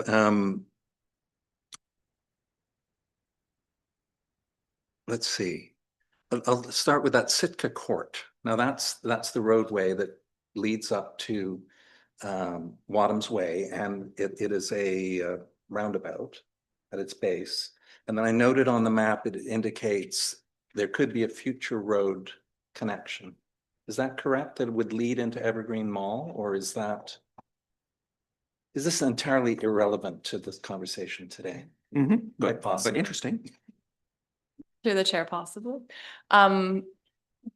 I could defer back to the manager of engineering, but I don't believe that connection to Evergreen Mall, other than maybe a pedestrian connection, is planned for this. I'm not sure. Yeah, I can maybe respond to that. Yeah, so the original vision did show a connection from the end of the roundabout along the south property line to the east, and then down the side of the Evergreen Mall. That's no longer the plan. We took a 5-meter pedestrian right of way in its stead, and because it was determined that connection is never going to be made. The mall owners made it very clear that they didn't want the traffic from this site to come through their property. So it has been, so we've done a pedestrian connection west to east along the southern boundary to connect to Anne Marie to the east at some point. Okay, that's good news, because the Lade Charrette group very clearly stated they did not want a road running through what is intended to be a bit of an oasis in Souk. So I will request, you don't have to follow this, but I will request questions maybe specifically on the variances or on the application in front of us. Okay. Not as much as possible. Yeah. Yeah, I think the construction of that road is part of the application, but I will focus in on how many of the 80 units are reserved for medical professionals? Through the chair, you mean the commercial units? No, in the upstairs, I believe we have units are being held as part of the recruit and retain campaign for medical professionals? I'm not aware. Okay, Mr. Marshall? Yeah, there's 14 units being dedicated to health professionals. Okay, fantastic. Okay, that's it. Okay, further questions? Maritz? I have been asked, and I don't know the answer, so I'll ask you, what is nonprofit rental housing? And I know there's a statement in the application that says this project includes non-market housing. Remember to direct your question to the chair, please. Through the chair? Yeah, through the chair, the non-market housing in this would be 20% of the units would be offered for 20% below market rental rates in this case. Okay. And through the chair, the phrase non-profit rental housing really just refers to the developer being non-profit. Mhm. Okay. Um, It's not a statement on the cost. No, and Okay. to be clear, this is not what most of us would consider truly affordable housing, like the Charles and Drennan projects. It's targeting what was referred to as the missing middle, which is to say people that are making honestly reasonably good income, but still can't find a place to live because there's nothing that actually even allows them to find a place to live. Gotcha. So the missing middle. Gotcha. I did notice there's just a few small inconsistencies on page 74. It says that there's 40 healthcare spots, parking spots. I think it's only 20. Yeah, that's it. And just another, it's something I've noticed. There seems to be a color trend with kind of nonprofit housing to use little bands of color. So basically you can drive around anywhere, Vancouver, Victoria, and if you see housing that has strips of yellow and stuff and orange on it, it pretty much it says it's some kind of nonprofit housing. So I think it's the color strips. While I quite like them, they're cheerful, but I think we're developing a stigma with these color strips. So it's a design thing that I think they should think about, because we don't want to have yeah, I just don't like the stigma that's building up on that. Well, to repeat, this is actually for the missing middle, so our impoverished healthcare workers will have to put up with the stigma, I think. Sorry, I'm being tongue in cheek, but it's not, I think that's maybe the nonprofit organizations, companies and developers are doing this sort of thing, but it doesn't necessarily say who's living there at all. At least in this case. Okay. Further questions?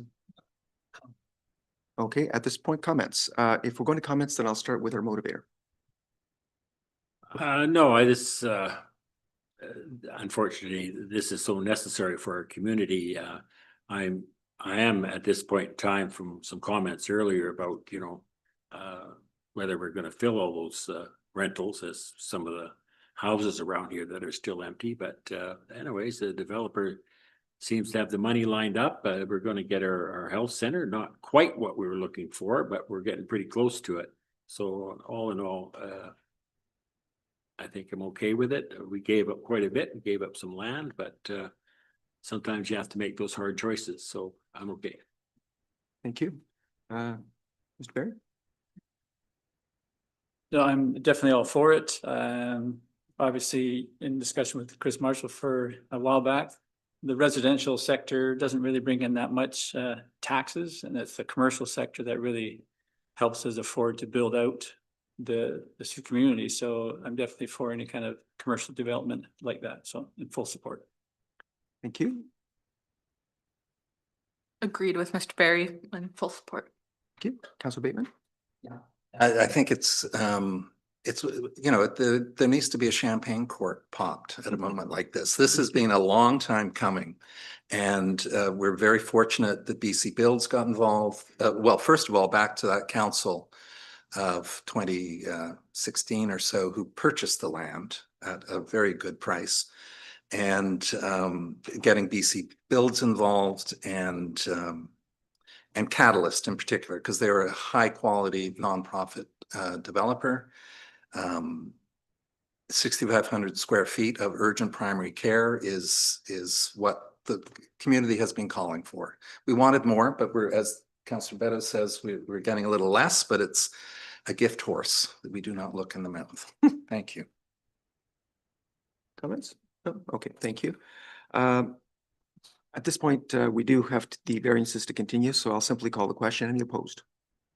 Seeing none opposed, the motion carries. Thank you very much. Okay, I'll read this out. Further, the committee recommend council authorizes the issuance of the following variances to zoning bylaw number 600. A variance to section 815.3 conditions of use, D, an exemption from the application of the recession plain guidelines. 2, variance to section 815.8 minimum setbacks, reduction to the rear yard setback from 4.5 meters to 3.0 meters to accommodate a below-grade stairwell providing access from the parkade. 3, a variance to section 815.9 minimum amenity area, reduction of the required minimum amenity area from 8% of the lot area, 505 meters squared, to 6.8%, 430 meters squared. 4, a variance to section 4.5 parking regulations, E, exemption from the requirement to surface exists excess parking spaces with impervious materials. All excess parking areas will be paved. And last one, a variance to section 4.6 development and maintenance standards for off-street parking. J, a reduction in the parking space length from 5.8 meters to 4.9 meters for 30 spaces. By someone to move that. Oh, okay, well, actually got two right here. So moved by member Ritz, seconded by Barry. Any questions on any of the variances? Okay, then I guess my final comment will be really looking forward to shovels in the ground.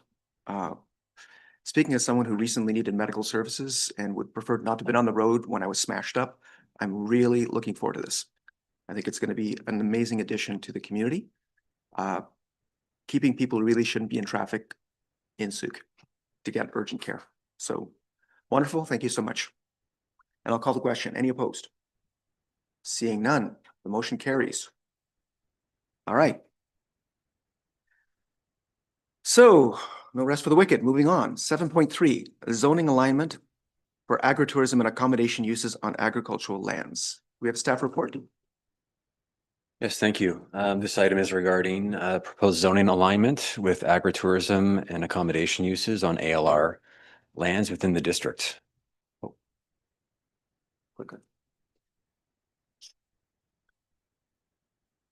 On September 29th, 2025, Council directed staff to examine opportunities to streamline and align ALR regulations, provincial legislation, and district bylaws, and report back with options to support short-term rental viability on farmlands.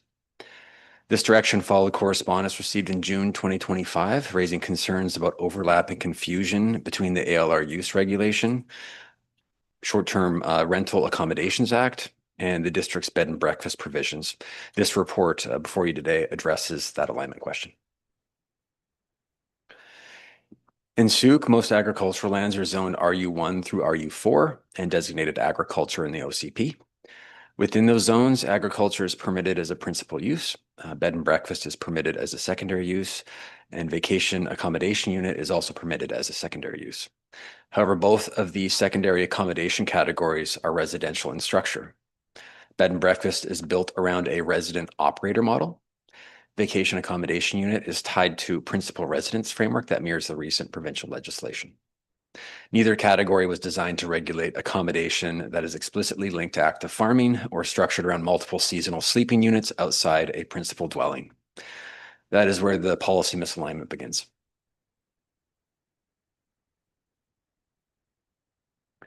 The ALC Act and the ALR Use Regulation establish a separate framework for agritourism accommodation.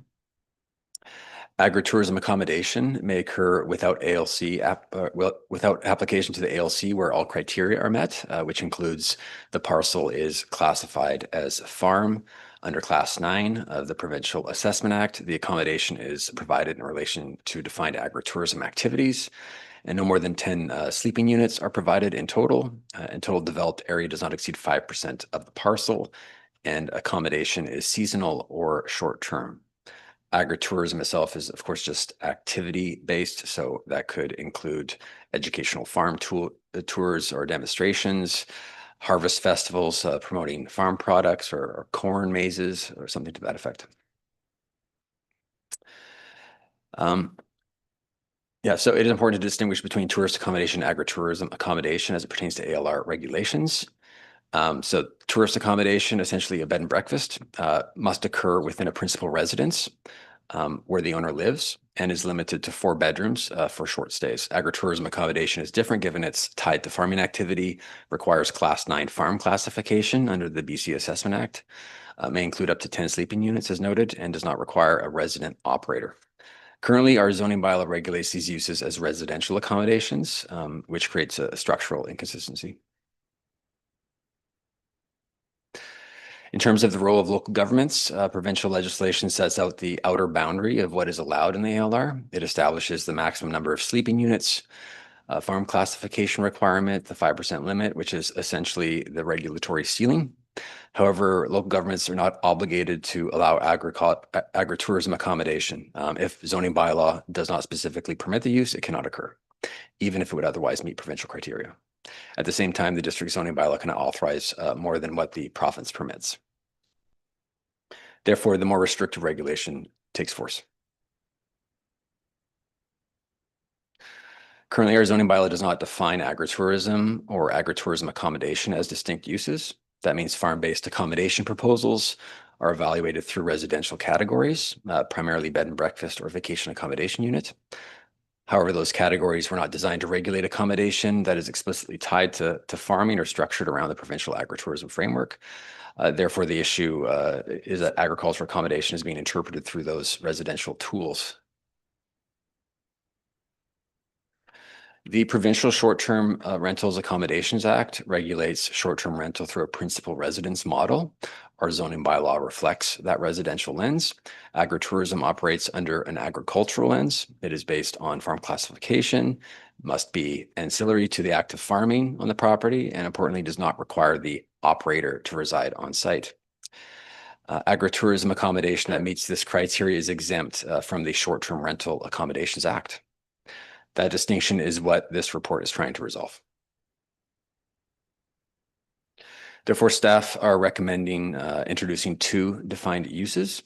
First, agritourism, a use reflecting farm-based activities that are secondary and incidental to agricultural production.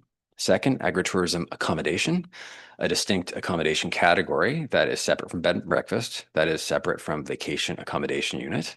It applies to agricultural properties, requires linkage to active farming, reflects provincial limits on sleeping units and developed area, and incorporates seasonal or short-term limits.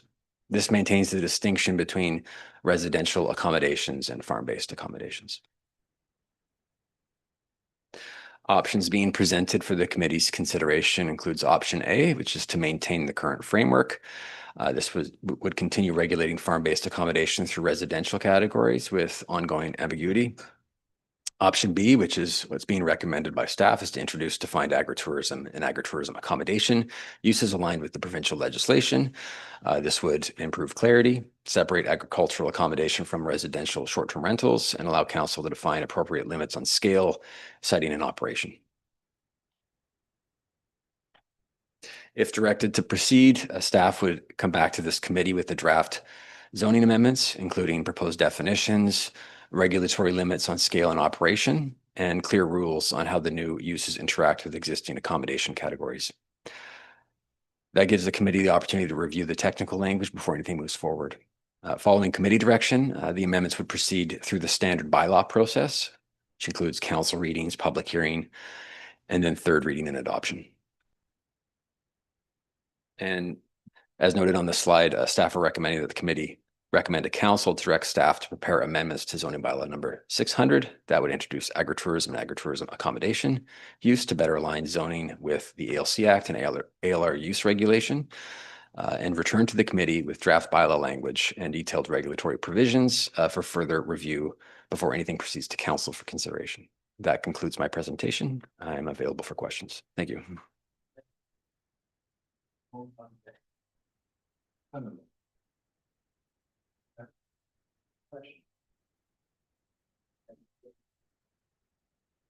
Through the chair, Jaden, I'm just wondering, like, there's several farms around Souk. There was one note there, kind of went by quickly, about maximum 4 bedrooms allowed. It is 10. What was the 4 for? Yeah, so currently the maximum is 4 through a bed and breakfast.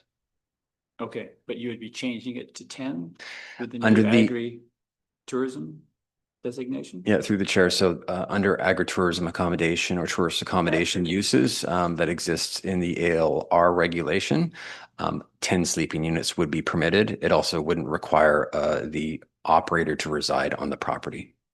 So a lot more permissive. But again, there would have to be a logical link to farm activities with that type of accommodation. Thank you. Please. Through the chair, what is a sleeping unit? Is that, Through the chair, it's basically a sleeping unit without a kitchen. It's not what's the term? Basically a dwelling unit. So a dwelling unit would contain a bathroom, kitchen, sleeping quarters, where in this case, it's just simply a bedroom like a hotel. So it could be a trailer, for example, or a yurt. but it could have like 4 bunk beds and sleep 8. So a sleeping unit doesn't have a limit to the number of people. That's a good question. I'm not sure if, you can pack, 10 people within one sleeping unit or not, They- but. You can't. Yeah, so I guess that's something we could consider as staff, get some clarification on. And of course, our zoning bylaw could potentially control that as well. Yeah, I think that would be important. Questions? Okay, I have a question myself. It's about the class 9 status. Is that actually farm tax status where someone is actually producing enough agricultural product that they're actually getting farm tax status? I assume that's what it was, but. Sure, that's correct. Yeah, so through Okay. the BC Assessment Act, that's when class 9 would be designated, and that's what would apply here with the agritourism accommodation. And we would look to likely just align those two with Right. our zoning bylaw regulations. When I looked at this, it seemed like the easiest way to actually ensure that a minimum amount of agricultural production was happening was to go with the farm tax status. But it would probably be difficult to make a direct link between the activities and the use of sleeping units. But I don't think that's something that the district would necessarily be getting into, but making sure that people are not just buying a farm and then using it as rental accommodation would be more the point, I believe. Yeah, so if I understand the question correctly, basically it would have to be ancillary to the farm activities and also proportional in scale. So certainly if things were disproportionate in that effect, the ALC would also have their own bylaw enforcement and would regulate that way and potentially fine in certain cases. Because yeah, certainly people could take advantage of that. Thank you very much. Oh, actually, there was a closing the loop. We received correspondence from correspondent that basically initiated this process. Were they notified that progress had been happening and that we're getting somewhere? Yes, they have been notified. Perfect. Just glad to know that. Thanks. Okay. Seeing no further questions, I'll call the question. Oh, Motivate, yes, that was at the 25th anniversary District of Sauk celebration back last summer. The owners of Woodside Farm spoke with Director of Planning, Councillor St. Pierre. You recommended that they write. They did indeed write. We pulled it from correspondence and here we are. So I think the process is working. Yeah, thank you. nice when it does. Yeah. And wonderful at the same time. Thank you very much. Any opposed? Seeing none, the motion carries. Thank you for your good work. Okay, moving on to 7.4, I believe. Sorry, my screen keeps shutting down on me to save power. Okay, zoning amendment for 7350 West Coast Road.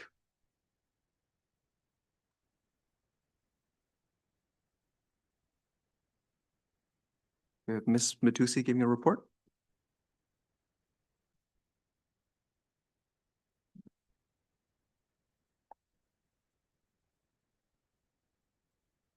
So item 7.4 on the committee agenda is 7350 West Coast Chair, Road. forgive me. Sorry, just wanted to interrupt, just to note from a procedural transparency point of view, I just want to advise that this item was changed very slightly from the initial publication of the agenda on Friday. So I wanted to confirm that all committee members have the currently published version, which was republished on Monday morning with the additional item, was it 1.2 in attachment 10 on this item. Thank you very much. And actually, while we're on, I forgot to mention earlier, congratulations to the committee. You don't get to go home early. We will continue the committee until, I believe, just before the end of the term for this council. So, and thank you for being willing to put up with all this again. Thank you. But I don't want to forget to mention it, so I just, all right. Okay.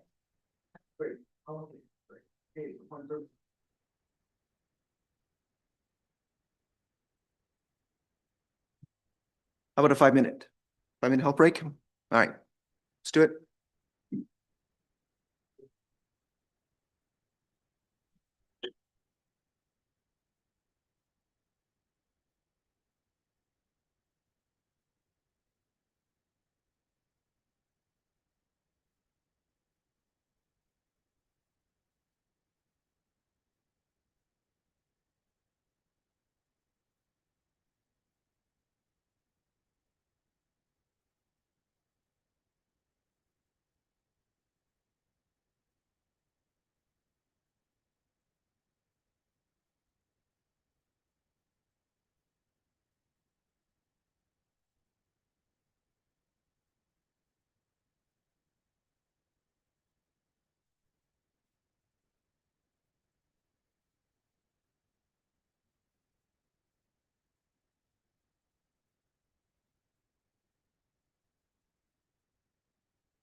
I'd like to call us back to order, please.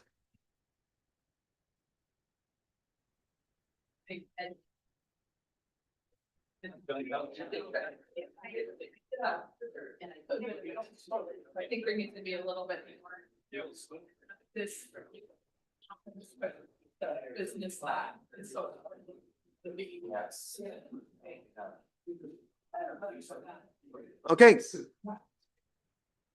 So moving on to item 7.4.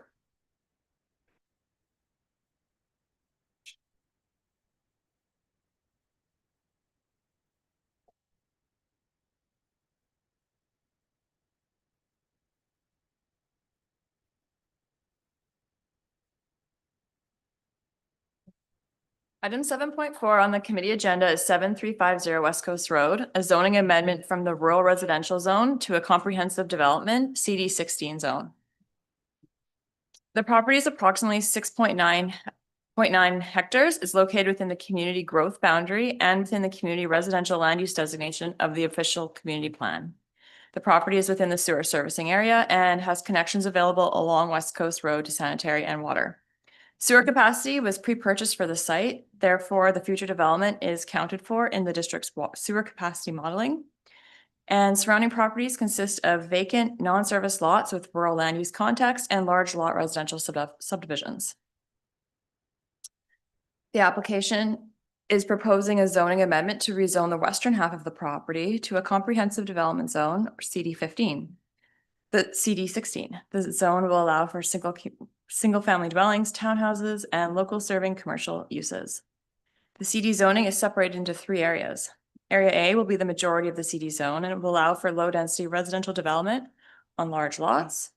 Area B will allow for single-family dwellings and townhouses, and Area C will be the neighborhood village area. It will allow for townhouses, commercial uses such as bakeries, brew pubs, and health services, in a capacity for local serving business or local serving community members. The allowable uses and regulations of the CD zone align it with the community residential land use of the OCP.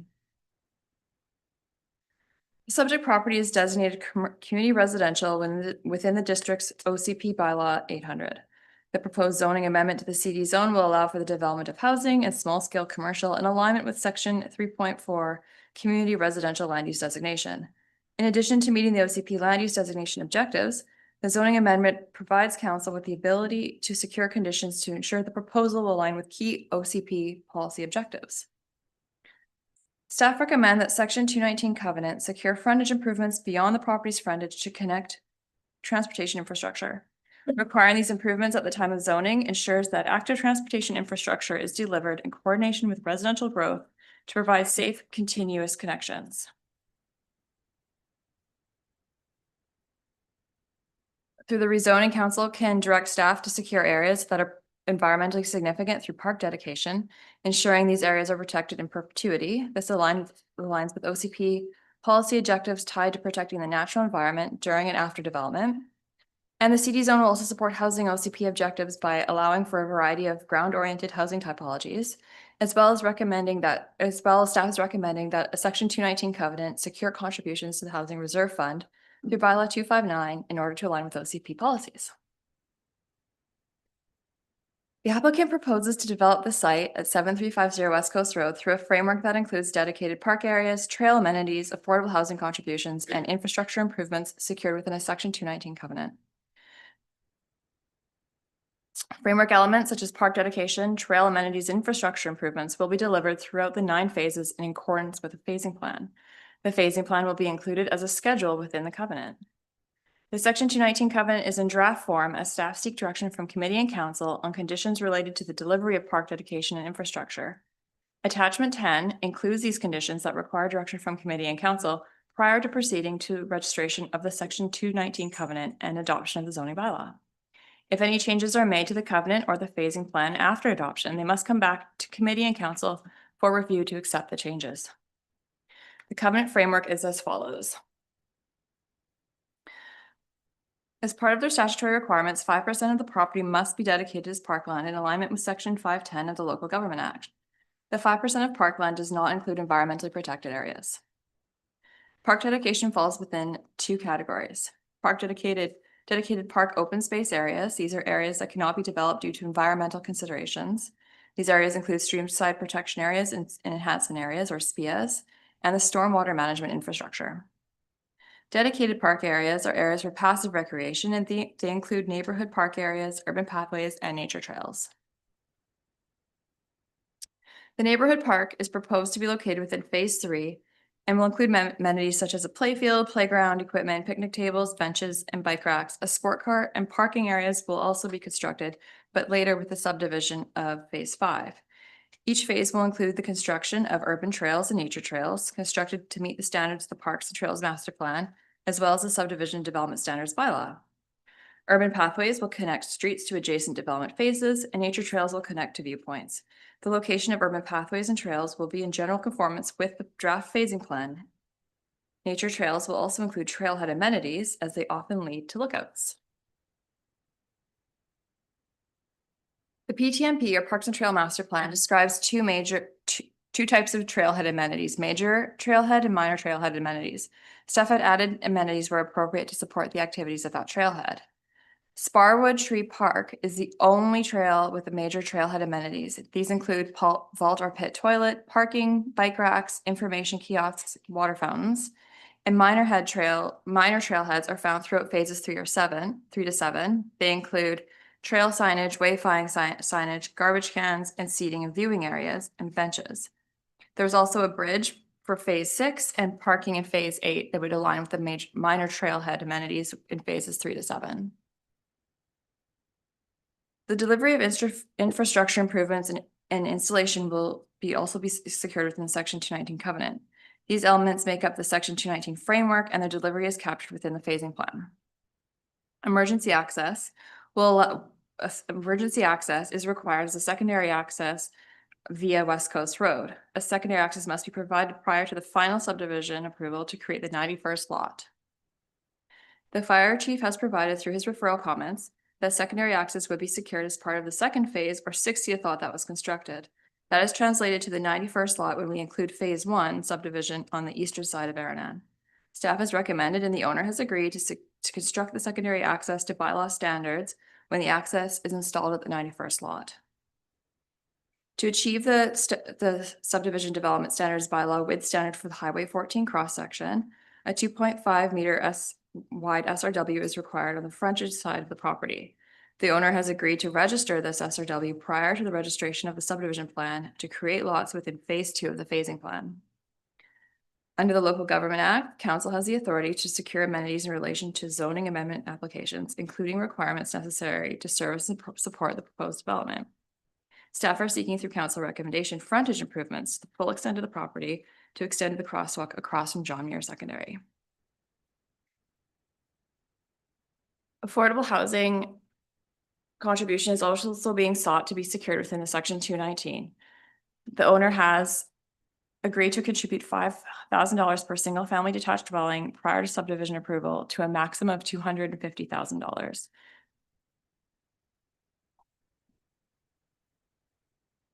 Sorry. As mentioned, the delivery of amenities and improvements will be secured within the Section 219 and carried through a phasing plan appended to the covenant. Both will have to be refined depending on the direction staff receives from committee and council. As a high-level summary, Phase 1 to 3 will include major trailhead amenities in Spar Tree Park, including a washroom, the neighborhood park, including the playground equipment, benches, signage, garbage, and picnic tables, and the secondary emergency access from Highway 14. Phases 4 and 6 will include the remaining neighborhood park amenities, including the sport court and parking in Phase 5, construction of urban pathways and nature trails in accordance with Bylaw 925 and the Parks and Trail Master Plan, and a bridge in Phase 6. Phases 7 to 9 will include Phase 8 trail amenities, including parking, and the construction of highway improvements in aligning with the traffic impact assessment recommendations. There are aspects of the proposal where staff, guided by the OCP and master plan objectives, don't support the applicant's approach to phasing. These are related to park dedication and to frontage improvements along Highway 14. This requires committee and council to provide guidance to staff on covenant language. The next slides will outline the options for committee and council to inform the Section 219 covenant and phasing plan. I will go over these options once again after we've read staff's recommendation to committee for the zoning bylaw amendment. Parkland dedication timing. There's a statutory requirement through the local government to provide 5% of the property's dedicated parkland. While the applicant is proposing 19 hectares in total over 9 phases, the majority of this will be in later phases. The applicant has proposed to dedicate 1.8 hectares, half of the 5%, in the first 3 phases of the development due to site constraints and loss of potential development. Staff wish to secure that the 5% will be delivered sooner, as this ensures the Erin Estates is current and new residents have access to functional parkland and amenities during early occupancy. Staff preferred option is the 5% statutory requirement is dedicated in the first 3 phases in general accordance with Schedule A, which will be the concept phasing plan. The applicant's preferred option is option B, that they be allowed to have flexibility in the dedicated park allocation and remove the requirement to dedicate 5% parkland dedication in the first 3 phases of the development. To allow for flexibility in the amount of parkland dedicated by phase, the applicant has requested the ability to vary the amount of parkland dedicated in each phase by 10%.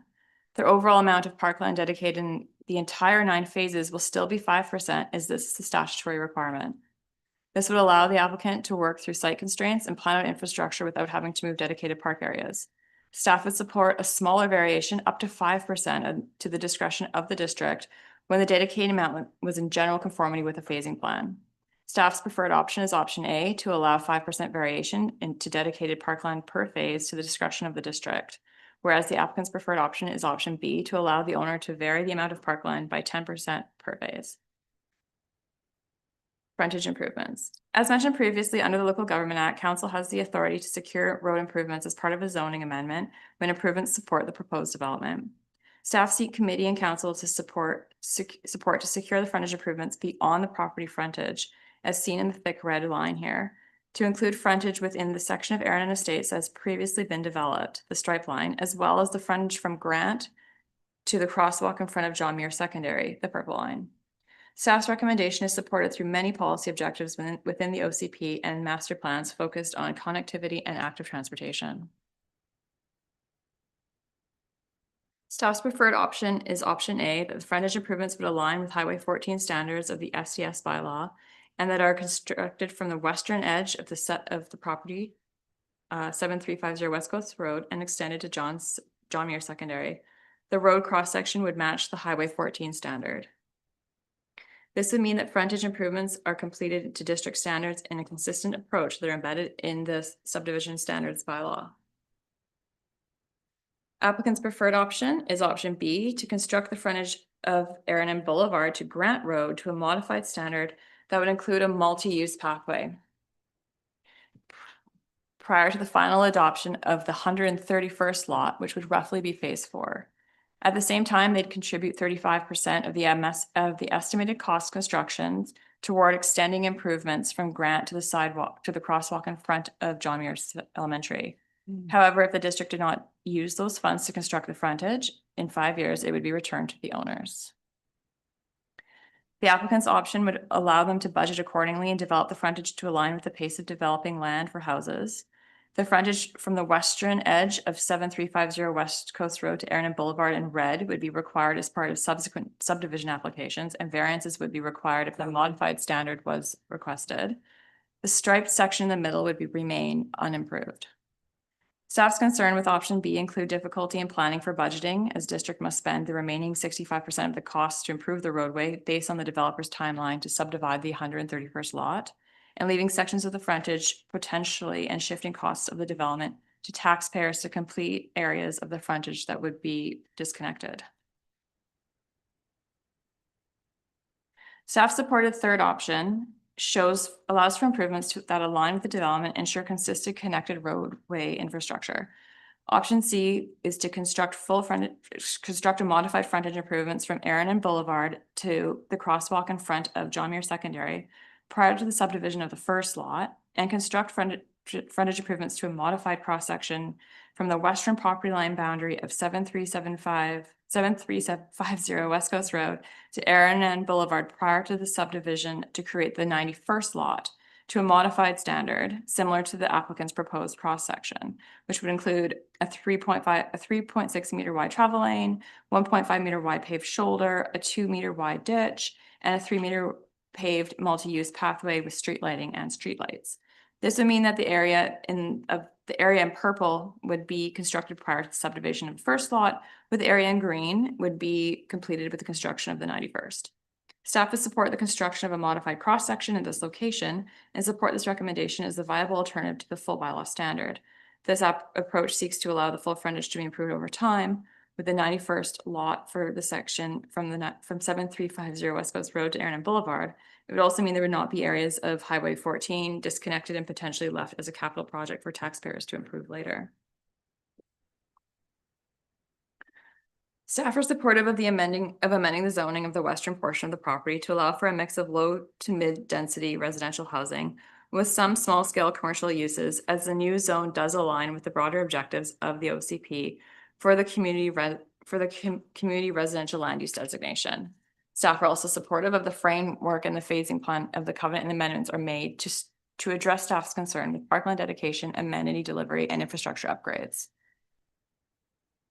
Staff's recommendation is that the LUDC recommend council give first, second, and third reading to the zoning bylaw number 935 to amend the zoning bylaw by rezoning the portion of 7350 West Coast Road to the Aaron Estates Comprehensive Development Zone CD16, and that prior to the adoption of bylaw, a Section 219 covenant is registered on the title to secure the phased delivery of statutory park dedication, open space, trail and park amenities, infrastructure works, including emergency access and Highway 14 frontage improvements, and affordable housing contributions, generally in accordance with the phased development framework and the staff directives of options, which is blank because we have to pick a choice, as set out in attachment 10. And that council directs zoning amendment bylaw 935 to be sent to the Ministry of Transportation and Transit prior to adoption. As you can see in the recommendation, we request council and committee direction on which options to proceed with to inform the covenant. This concludes my portion of the presentation. The owner and developer are here to give a presentation as well. Sorry. Yeah. If I could just provide a bit more information. So I was just going to share my screen.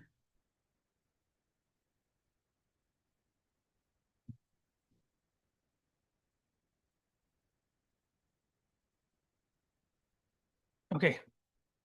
So just because the frontage improvement portion of this is quite complex to understand, and certainly took me multiple times going over this to fully comprehend what's being suggested here and what the two options are.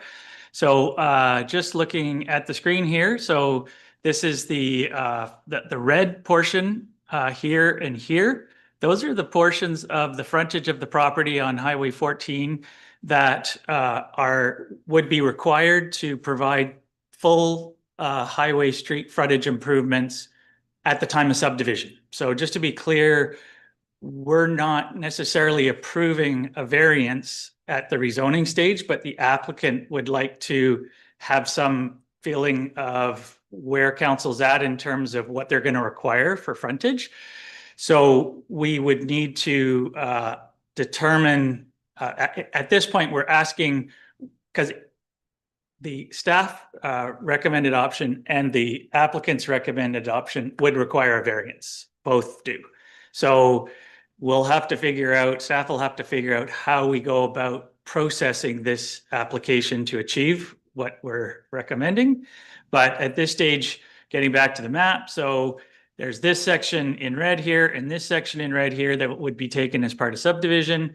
This hatched line along here, that is in front of this existing portion of the Aranan subdivision.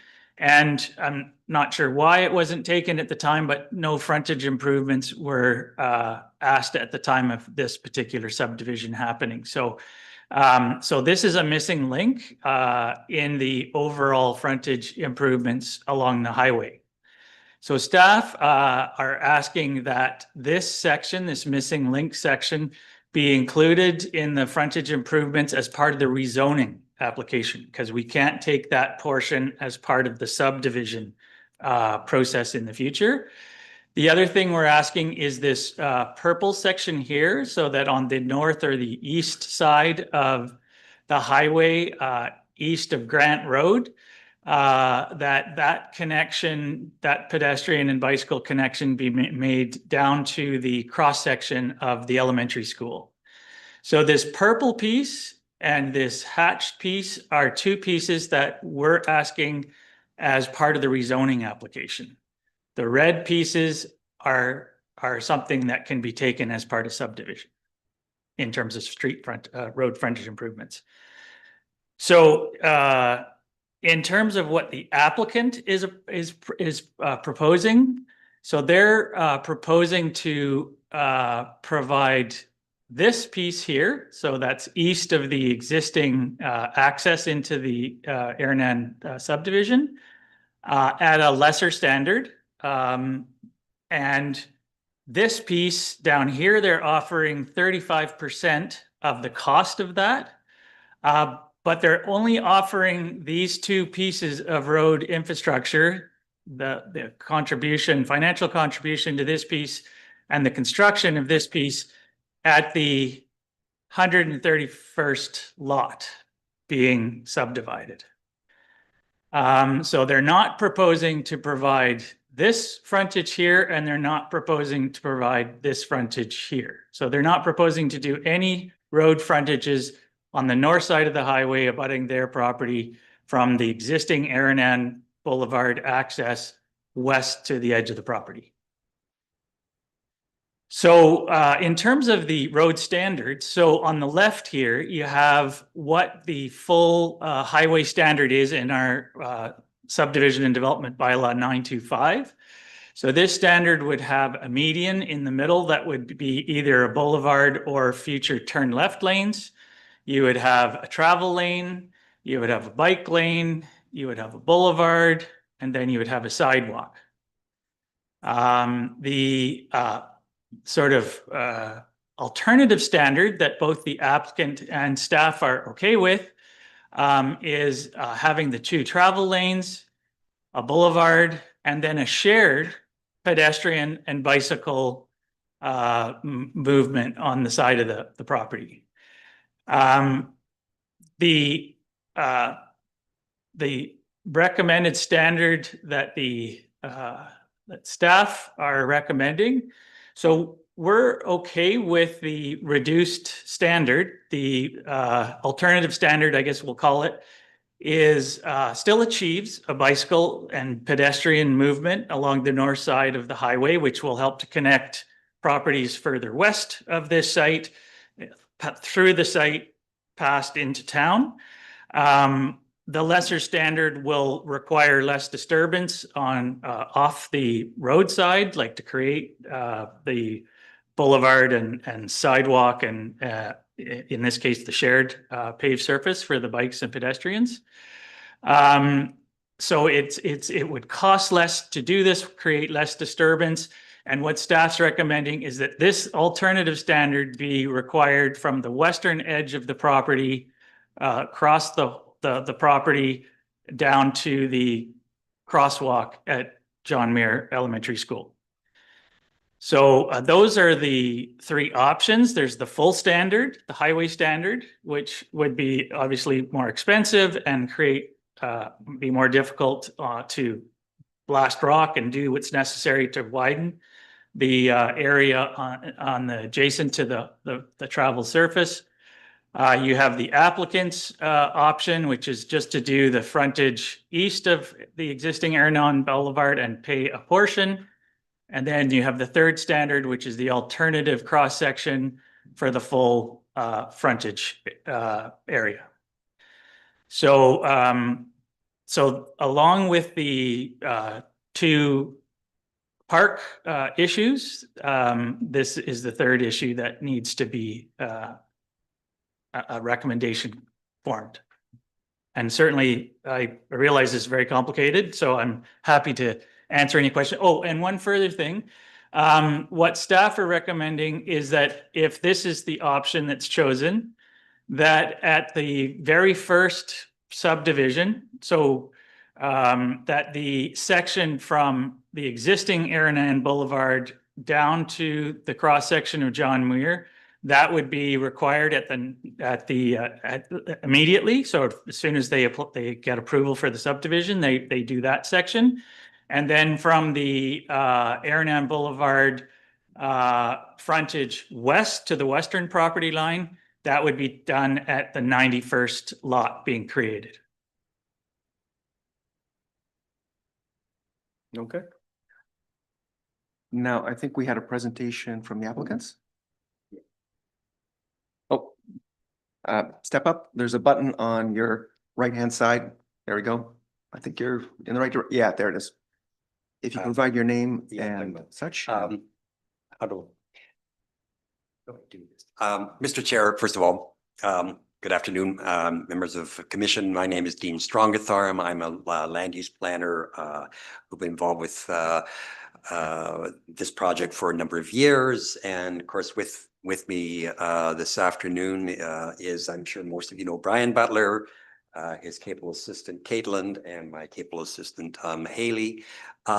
What I'd like to do, if I may, I'll just run through a series of slides, many of which you've seen through the planner's presentation. So I'll try to be very quick. And as there really comes down to three key questions or that staff have asked you to comment on. And at the end of the day, two of them are pretty straightforward. One that's just absolutely a showstopper is the improvements to West Coast Road, because it's financially unfeasible to do, as well as for other reasons. But if may, I think probably the best thing is for me just to proceed quickly through these series of slides, and then we can get to the specific questions at the end, if that makes meets with your approval. Okay, now what do I do? Oh, okay, it's not me. Usually anything technical in me are like oil and water. Okay, let's just go. I think as you all know that where Aranan is, there was a 63 lot subdivision that was subdivided approximately 2010. And the first phase of subdivision is just above the existing 63 lots, is actually just underway now. The entire parcel is just over 200 acres, which you can see in orange, with the exception of the 63 lots that were subdivided approximately 15 years ago. The balance of that property represents about 170 acres. And you can see its proximity. It's at the, and I would say, I think it's, which is important, it is really at the outskirts of both the urban containment boundary as well as the outskirts of getting close to the boundary of Sooke, as well as on the edge of the urban containment boundary. Again, I think just go through this quickly, but again, the Butler family has been very much part of the Sooke community for many generations. Oh, I'm sorry, I guess I should be closer. Many generations, and just in terms of, because of that, they have a very deep conviction to the community, of course, and in terms of what they're doing, it's not really a kind of, this, Mr. Butler is definitely not a developer. I deal with many developers, and his intent is all about quality as opposed to the number of units or density that's being proposed. The project, as you see before you, actually comes as no surprise. Actually, it goes back to this particular layout, which I did, goes back to 2009. And so there's always been discussions about presenting something that would have a series of linear parks and pathways for the community, a small community center with a little higher density around it, and quality residential throughout. And as you can see between the upper and the lower slides, you can see it, they very much do match. So it's always been consistent. And once again, I think it's important to say that it's all based on the quality that you can see in the existing development. In terms of the process, there was both a biophysical assessment done in terms of looking at the key elements, of which, of course, a key one is there are numbers of areas of steep slopes, which actually have the advantage in terms of actually preserving those steep slopes for future use and visual appeal, as well as provides for a number of outlooks in terms of future pathways that could connect the entire community.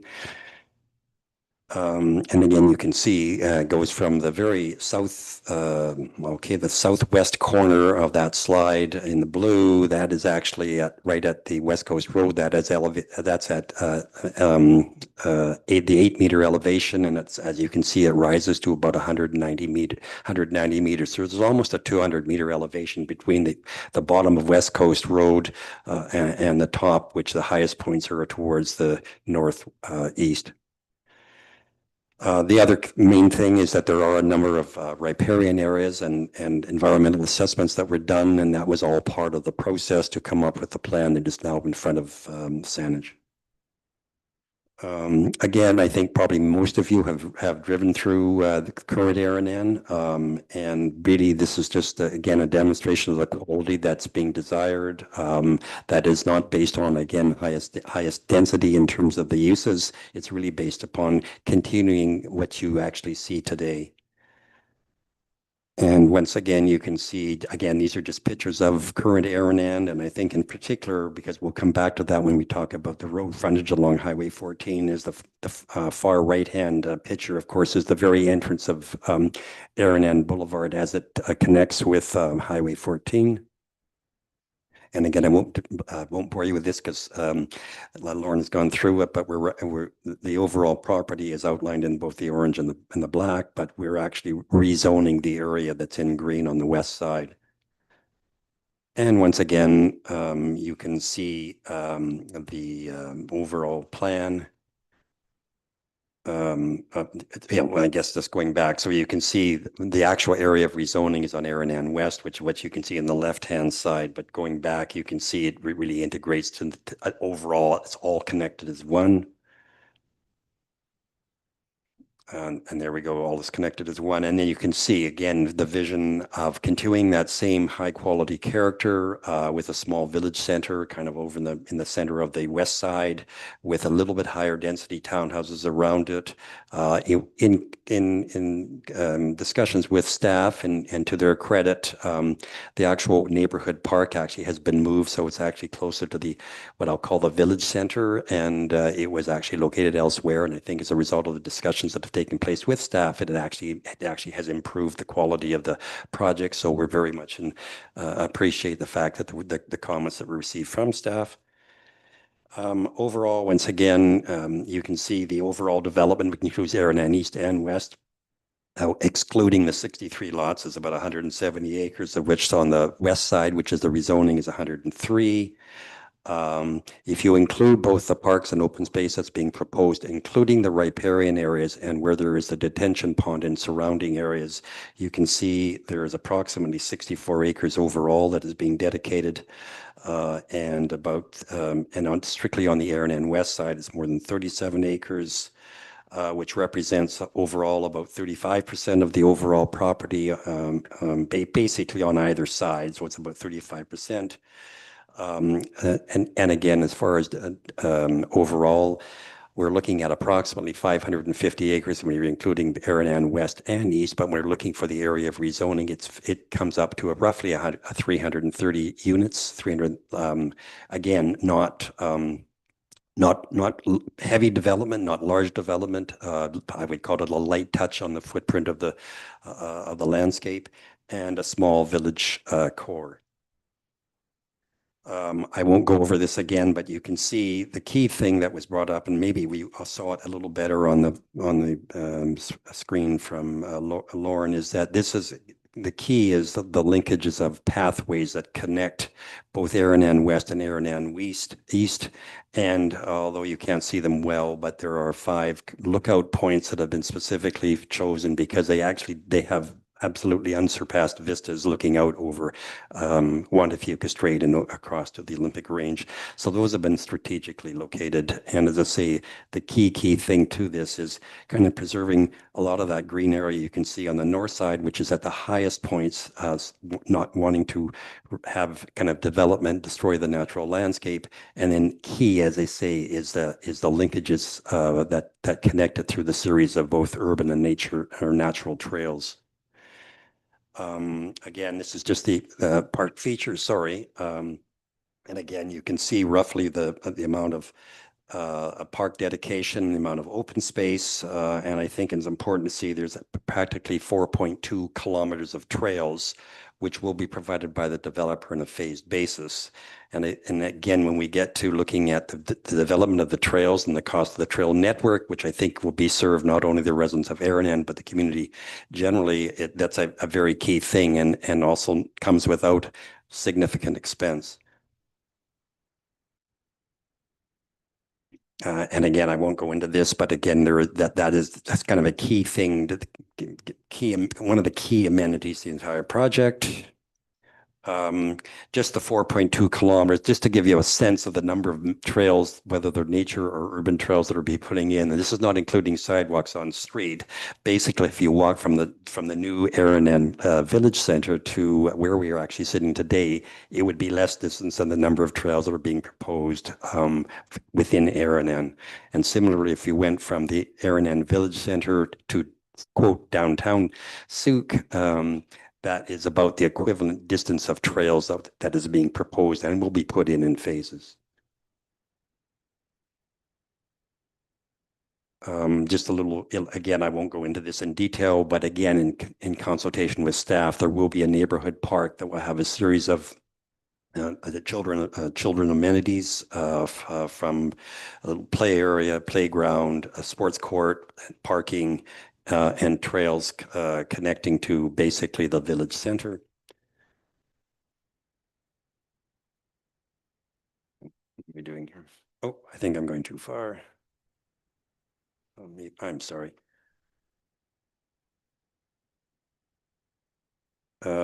Again, just the village core. It's small, but again, it was specifically placed because it's actually at the site of the current quarry. And if any of you might have walked up Eranan Boulevard and continue on past the pavement, you walk by right past the quarry. And it has because of its blasting, it's very dramatic, and it really does makes a lot of sense to actually have a little village core there. And so it becomes a natural feature, albeit man-made because it was blasted, but also it does really look at creating this kind of very nice gathering place for both the neighborhood as well as other folks that come to Eranan. So we get into, I think, the key thing, and we'll come back to the park dedication in phases in a second. But so the key thing is the focus has been on active transportation, both walking and biking. You'll notice that all of the lots face inward. None of the lots face onto the Highway 14. So everything is focused inward, and the connectivity within the project and the trails and what have you, and even the connectivity as you're going towards Grant Road is along Eranan Boulevard. It is certainly not going down to Highway 14. And once again, with the 4+ kilometers of trails. So Highway 14, the elevation of Highway 14, where Eranan Boulevard currently connects with Highway 14, is at elevation about 43 meters, and it drops all the way down to 8 meters in a relatively short distance. And as you can see on the right-hand side, this is kind of a small part of looking to the west, going down the hill, taken a little bit to the also to the west side of where Eranan Boulevard connects. It is rocky, it is steep. Logging trucks go down there at probably 80K an hour, if not more.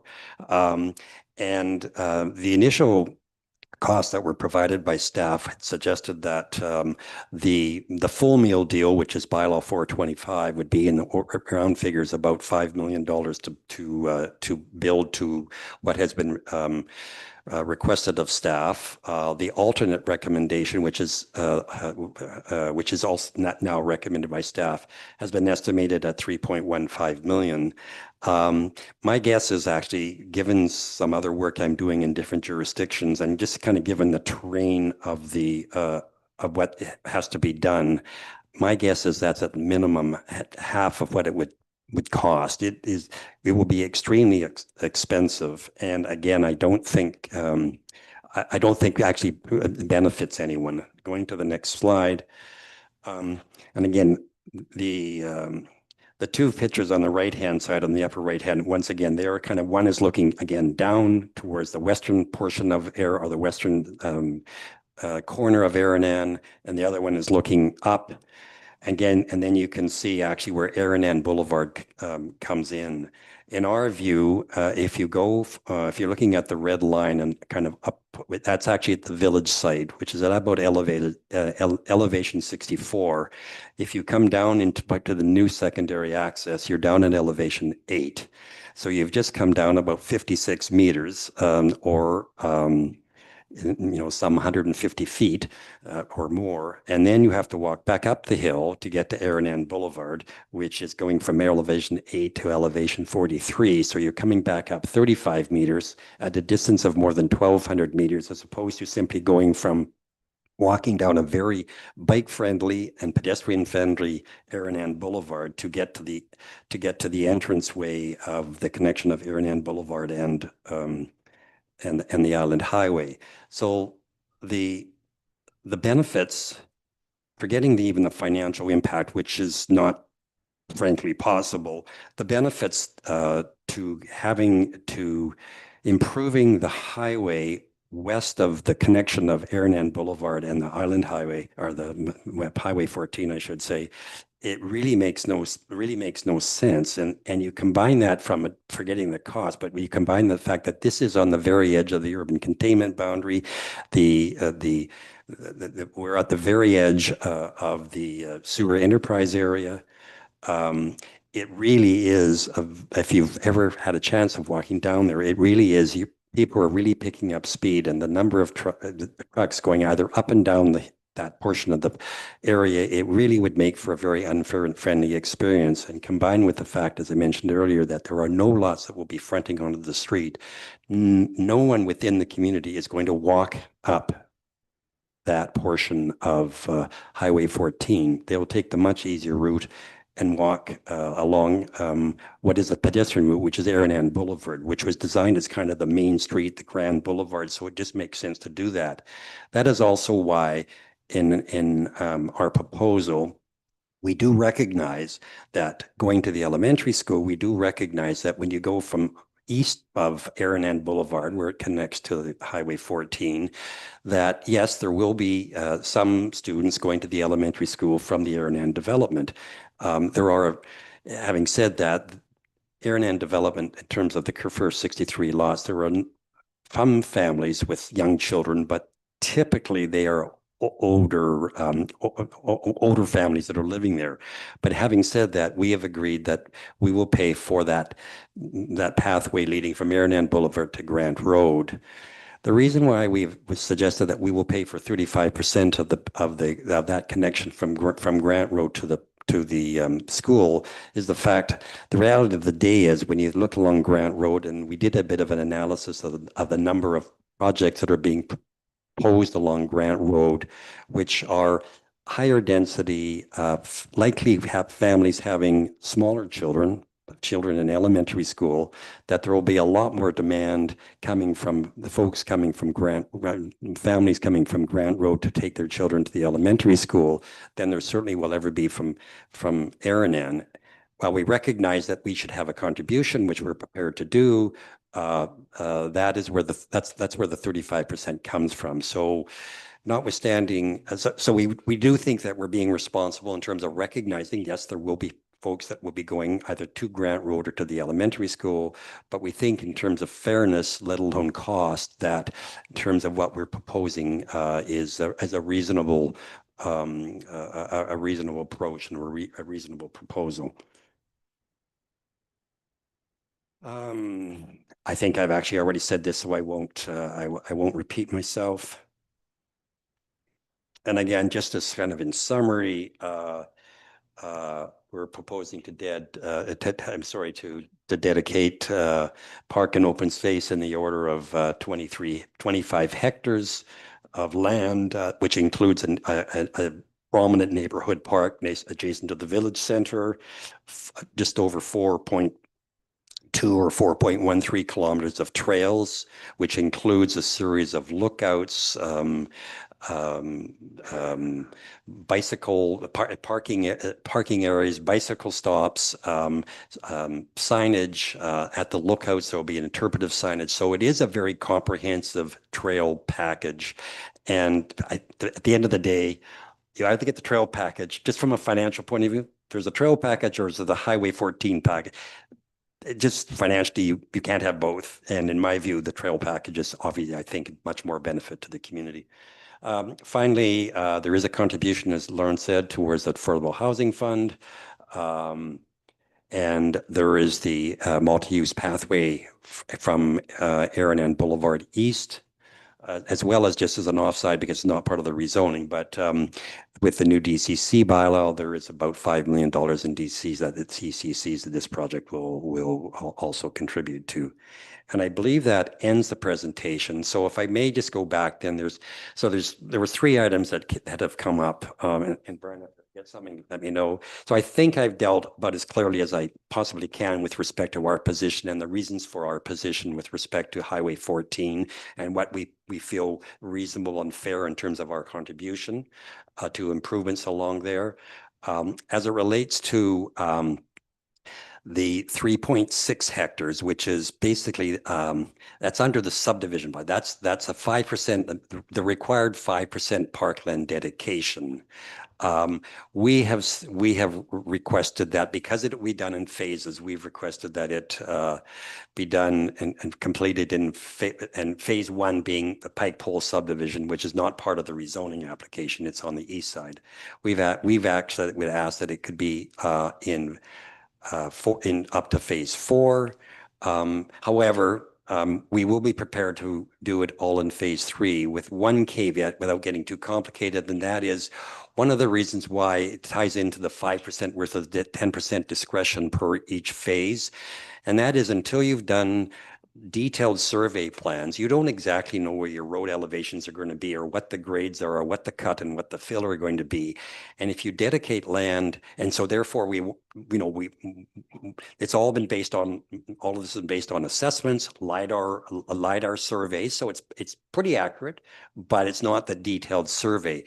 And we're not looking to avoid what we've promised to contribute. It really is just simply a recognition that there has to be, in terms of as you develop it, there has to be a bit of leeway and a bit of flexibility. We have suggested in terms of the discretion per phase of 10%. Staff has asked for 5%. Again, it's not avoiding it. We've agreed that we will at the end of the day, but we would prefer to have the 10% only just because of flexibility and nothing more.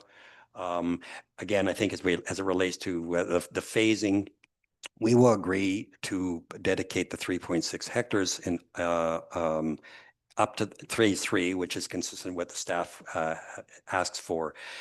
The only condition will be, I think, and we don't have to get in that detail because we will do it, is just how it's dedicated. I would not want it dedicated as park. It could be dedicated some other way so that future can be dedicated as park. But the problem when you dedicate it as park and you don't actually get up and do subdivision to a portion of that park until the next phase, and you do run into either whether it's the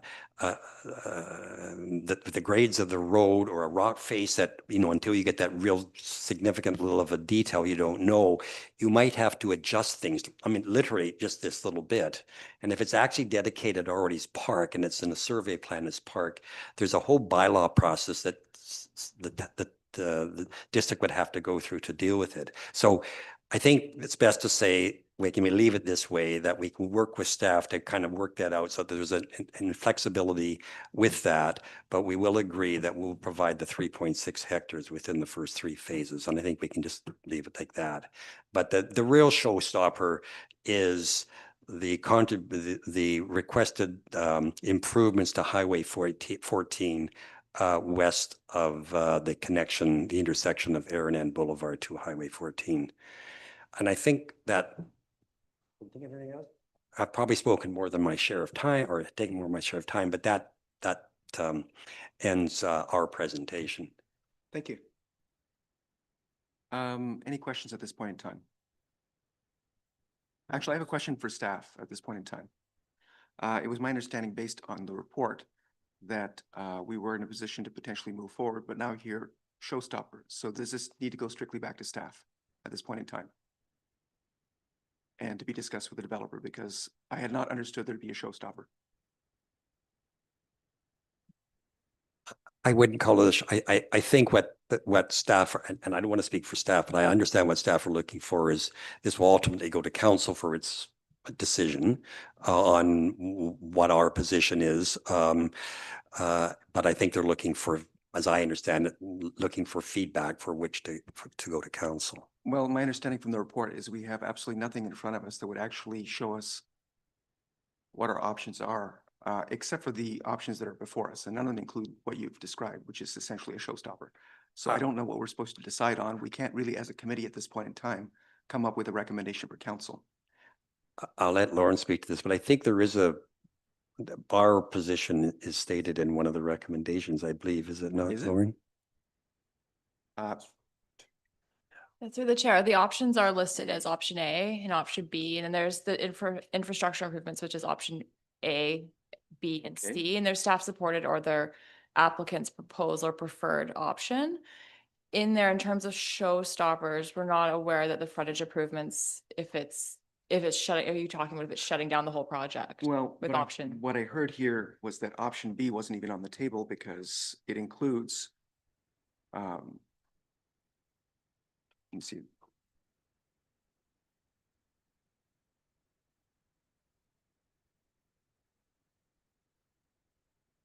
Well, it looks like it includes work on Highway 14 that you've indicated was not part of what you'd be able to do. So we have agreed, for example, one of the staff reports was a 2.5 meter SRW, which we've agreed to, and that there would be some, again, working with MOTT, some shoulder improvements, but not, which was consistent with our transportation years, Watt Consultants staff their recommendations, and that I think is in the staff report. So that's what, you know, we certainly agree to that. Okay. It's that section of the highway improvements for the multi-use pathway at all the moving of all the hydro lines and everything else west of where Aranan Boulevard comes down. We've been consistent with this for 2 years. Okay, so just to clarify, Yeah. it looks like it was my misapprehension. I'm sorry about that. Yeah, no problem. Option B is still agreeable to you. Yes. Okay, good. Because you had me wondering. I was like, it's.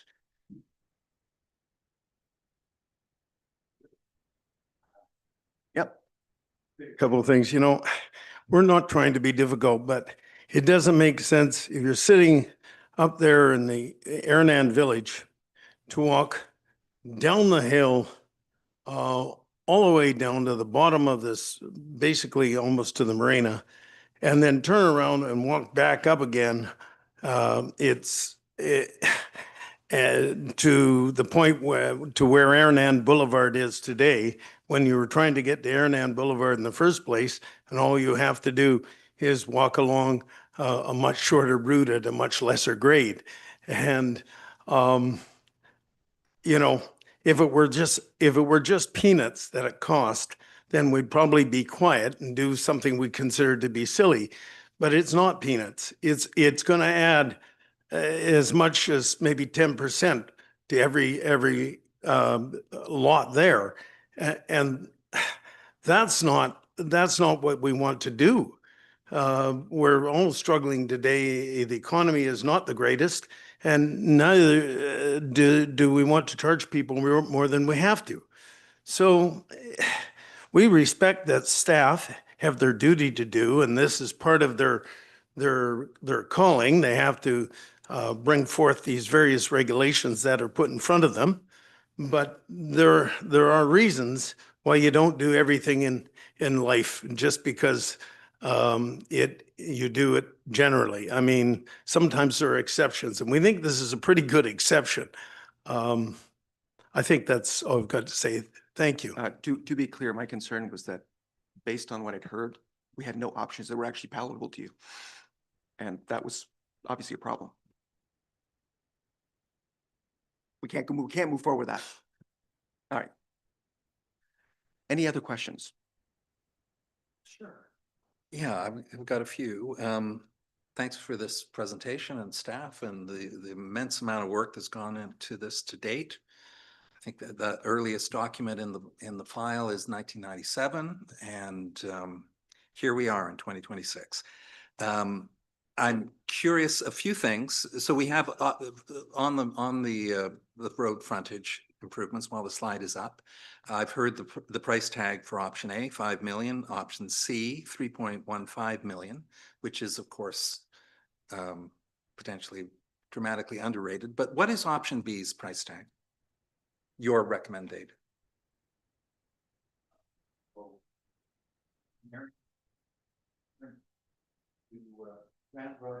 Plus the 35%.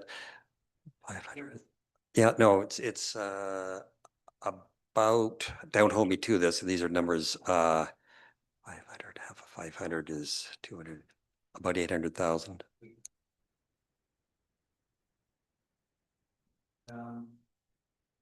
I was curious about the affordable housing contributions. So we have $5,000.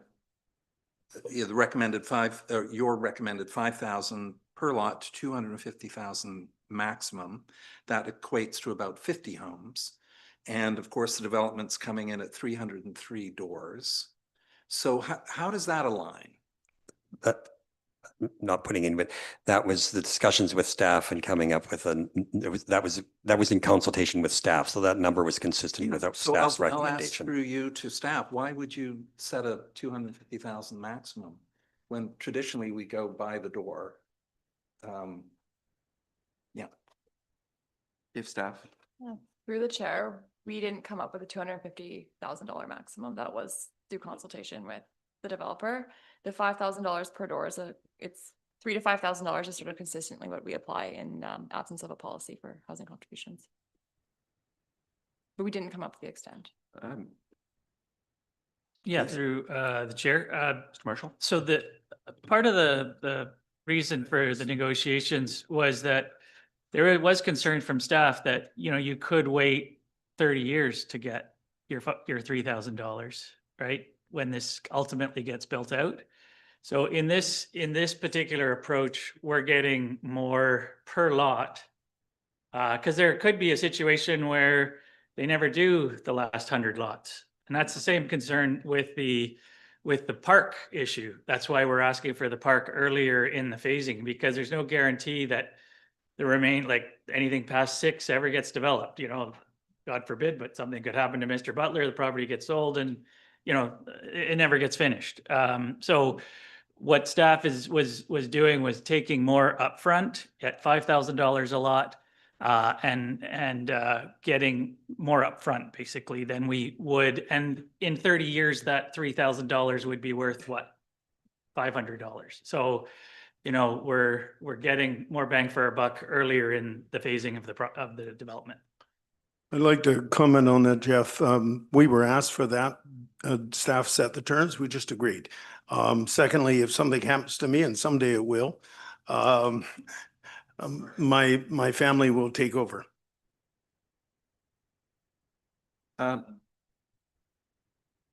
Ellen? Thanks, through the chair. I have a question. On page 199 of the agenda report, there's mention of a turning lane being triggered if the 850th single family lot, and that number blew my mind because I was confused. So 850 is mentioned twice in the report. And so I was confused, like how big is this development? 550? I don't know where the 800. No, if I'm right, I believe that is actually from the Watt report, and they did determination when would, from a technical point of view, to have the secondary access, what would be the demand, not the number of units required to technically require a second access. It has nothing to do with the number of, yeah, it's a theoretical number, yeah. Thank you. May I ask another question? Yes. Through the chair. The 5% parkland dedication, I know that there's two types of parks, and I just wanted to be clear in my understanding. There's kind of what park dedicate usable parks that you could go in and enjoy. And then there's the kind of the riparian areas, which are green spaces, but they're not recreation areas. So the 5% for parks is the usable space? Is that correct? Yeah, through the chair, the 5% statutory requirement, it is the usable in the sense that it is also steep slopes that can be included in there. It just can't be any environmentally protected areas. So it couldn't be the SPIAs or areas you couldn't use because environmental considerations. Thank you. Councilor Bettis? Yeah, there's a ton of stuff here for us to make a decision on in such a sort of short notice. We only get this stuff a few days ahead of time. So I'm a little bit concerned about that. I just want to comment about the Highway 14 improvements. It was alluded to that the people of Aranan don't use it. Those improvements aren't necessarily for Aranan. That's our community connectivity. I mean, because eventually there could be stuff out there, whether the sewer's out there or not. But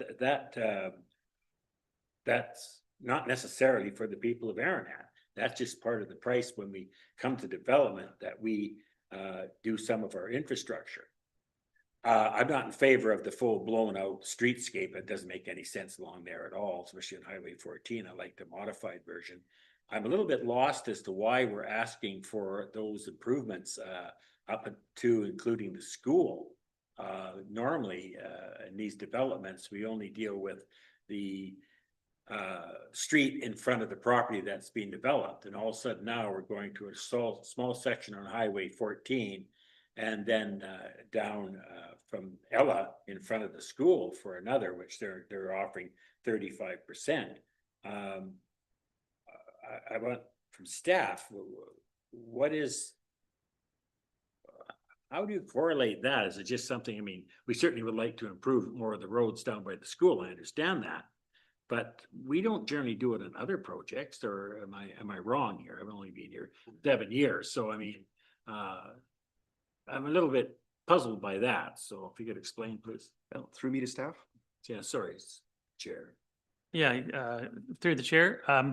So during the rezoning process, the staff can consider any number of amenities as part of the rezoning application.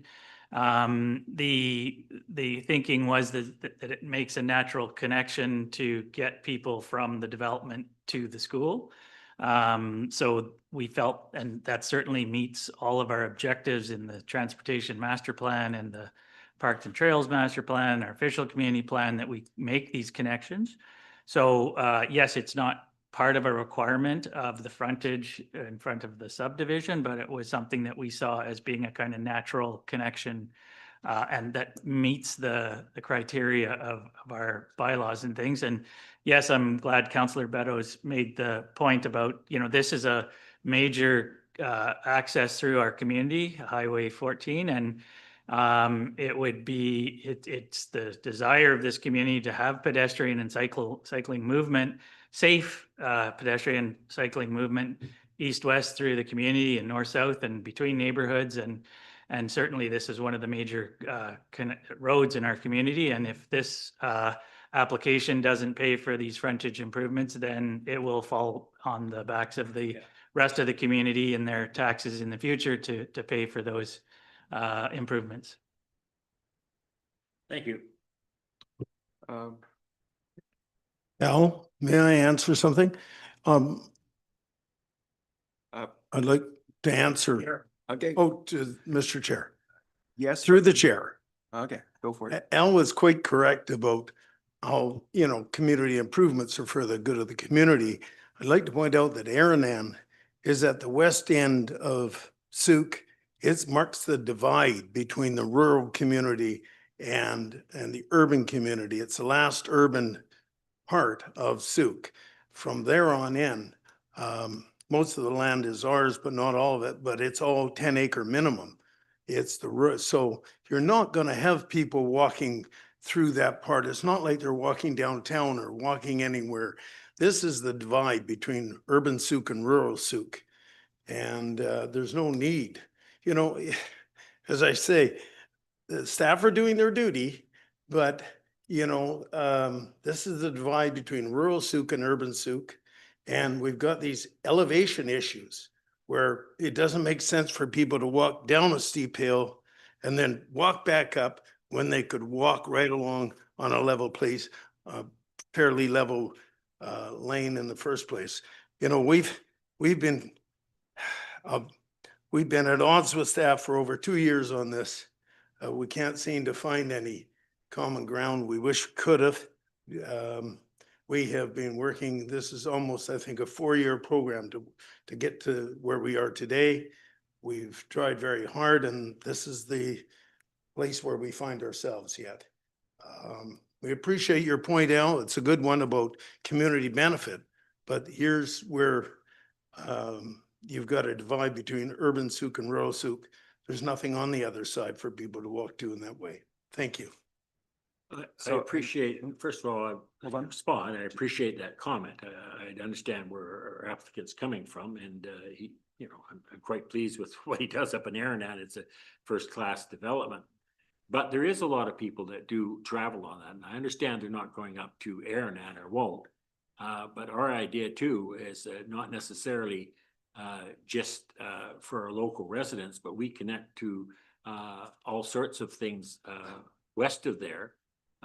And we're supposed to be developing, hopefully with highways, the Highway 14 corridor, so people are safe. And I've walked up and down that road, and it's terrible. It's dangerous. But those trucks go by, you know, you have to walk on the water side. Dare walk on the other side because it's dangerous. And to me, having that there, I'm sorry it goes on your dollar, but that would improve the safety going up that hill tremendously. So I appreciate what you're saying, and I will take that into account. But I think I would like to see something done there. I'm not quite sure what yet. The other part of it, I think that we might be asking a bit too much. I don't know. But anyways, I appreciate your comments. Thank you. Okay, I'd like to comment on that myself. One of the things that was said really came into my, really kind of crystallized it for me is when you mentioned that it was terrifying to walk down that road. Absolutely. That's why improvements are needed, because it's terrifying. I use an e-bike on a regular basis, or I did until I smashed myself up. Our cycling infrastructure is actually in need of major help. We're looking at an economic development plan for Sooke that includes things like cycling tourism and getting people up and down, potentially Jordan River, Port Renfrew, all the way through and so on and so forth. It doesn't make sense necessarily to, I think as Councilor Bettis was saying, ask to go to the school. But it certainly makes sense to have improvements that will actually help your residents, because this would help your residents. E-bikes make it relatively easy to go up and down inclines. People are often going to want to head directly down and then go to where they want to go. Except right now, it's terrifying. So whatever happens, I'm hoping that we end up with a multi-use trail or something that allows cycling traffic. It'd be better if we could separate cycling from pedestrians, because then pedestrians don't have to get hit by bikes. But let's not even go there. But I think that your option B still allowed for that sort of thing, if I'm not mistaken. So just a comment.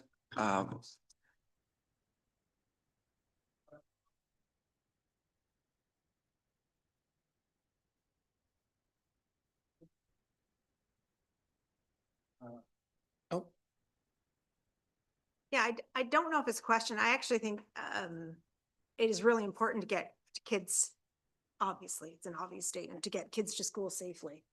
And people are screaming about sidewalks and lack of sidewalks. And I just feel like there has to be a way to make this all work. I know there's a lot of options, and it's so much information that we've taken in, and it's true, we had like all of 3 days to read 600 pages. But I almost want, I seem to be gamifying everything today, but I almost want to have everything in front of me, different options. There's got to be other options. I just can't believe that we would give up on sidewalks. I can't see that happening. Give up on a trail to the school. I realize there's some, but there has to be a way. Well, one hopes. Councilor Bateman. I believe on that subject, I believe there was something in someone's recommendation for improving the shoulder from Aranan to the western. Yes, yes. So that's one potential option D. I just had a number of very smaller items unrelated to the road frontage. I'm curious, I noted the SAUC in their referral letter are concerned about the age of the archaeological information provided in the, I guess it was the 1997 report. Was there consideration of doing an updated report, or is it unnecessary? Yeah, so when the original report was done, it was a thorough report, and of course, there's also, you can go on the website of the Provincial Archaeological and you get their assessment as well. And between the two of them, feeling that it was a thorough assessment done in the late 90s, plus with the current Provincial Archaeological assessment, that we felt that it was, and the thoroughness of the report and the outcome or the findings of the report, we felt was sufficient. Okay. Good, thank you. I'm duty bound to ask these questions, so I'm going to. BC Transit does not support this proposal. However, you will be building some transit infrastructure in the event one day that localized service could be implemented. Yeah, I believe I'm fair in saying they don't support it because they would prefer to have higher density. Right. But yes, in the village center, there's areas that would be planned during that phase for a potential bus stop at the village center. Yeah. And again, coming up Aranan Boulevard. Okay. Councillor Beddoes and I received an email today from former school trustee Margot Swinburneson, and she noted, I think in area C, the playground, which you are targeting for age 5 to 12. Correct? That's what staff has requested, yes. Okay, so just her key point was that there's a great shortage of play opportunities for children for babes in arms right up to age 5. And she cited the Sarah Beckett Memorial Park in Langford, and a park of that kind in your commercial center might well be a draw to that commercial center. That from Margot Swinburne said. I noted here, we haven't seen the covenant in this package, I don't believe, right? There's no covenant in there, the draft covenant. Our land development technician has noted that in her report, the covenant as proposed is cumbersome, and we recommend the district solicitors review the document. So that will be unfolding. Yes, okay. Finally, I wanted to note, I have other things, but I'll close off with the viewpoints. Oh, the Kemp Lake access, I think that's important. Will your trail network welcome pedestrians, of course, but also e-bikes and cyclists as they come up Highway 14, access Aranan, come around Kemp Lake? Well, Kemp Lake is obviously different property, There's different ownership. access, is there not? There are, within the plan on the west side, and this is in consultation with staff, there's an access link to the property line, to the property on the west side. But then it's private property, so I wouldn't be able to access. It is private Okay. property, yes. Okay. But certainly, as far as, I have to be clear, a lot of the lookouts, and again, they're prominently located, obviously, at the top of hills, and you get this spectacular Yeah. views. You will not be using e-bikes going. No. Just so be clear. Yeah. It's very interesting. We've missed the opportunity to create viewpoints. Now, when my mother was alive, my great ambition was to be able to drive her up to a lovely viewpoint. And that was not possible at Stone Ridge, for example. And I assume these viewpoints will require a hike to get to. It's not on auto access. They definitely just don't go straight up the hill. They do. They do, yes, switchbacks. Yeah, okay. All right, I think that's all I've got. Thank you. Thank you. I have a question for staff and then possibly for the applicant. With regards to 35% contribution and the 5-year time limit, is that set in stone? Because when I look at option B, I think that's what, I don't know if we can actually, as a district, utilize the money to create further connections in the time of 5 years. Do we have the option of extending that 5-year time period? Would that be, obviously preferable for the district, but I'm curious, is that an option? Actually, to either staff or the applicant? Through the chair, that was the applicant's preferred option. Okay, So well, it's not mine. the question would be directed to the applicant. Okay, so seems the staff has deferred to the applicant. Through you, Mr. Chair, two things. Without sounding cheeky, part of the 5 years was it was also an incentive to actually get it built from Grant Road to the school. There would be an incentive to do that, to be quite candid. But quite often the money gets put into some sort of a fund and somehow it gets diverted to something else, yet that was the intention. So I think, I mean, that's primarily the reason for it. I mean, I don't think we're hung up on if it was longer than 5 years. It's just if we are contributing to it, we hope that that money would actually fulfill what was being proposed.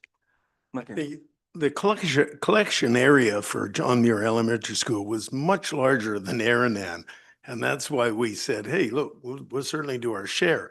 But there's a lot of other areas like Winfield and Brailsford and the land in between our place and those places and on the southern side of Grant.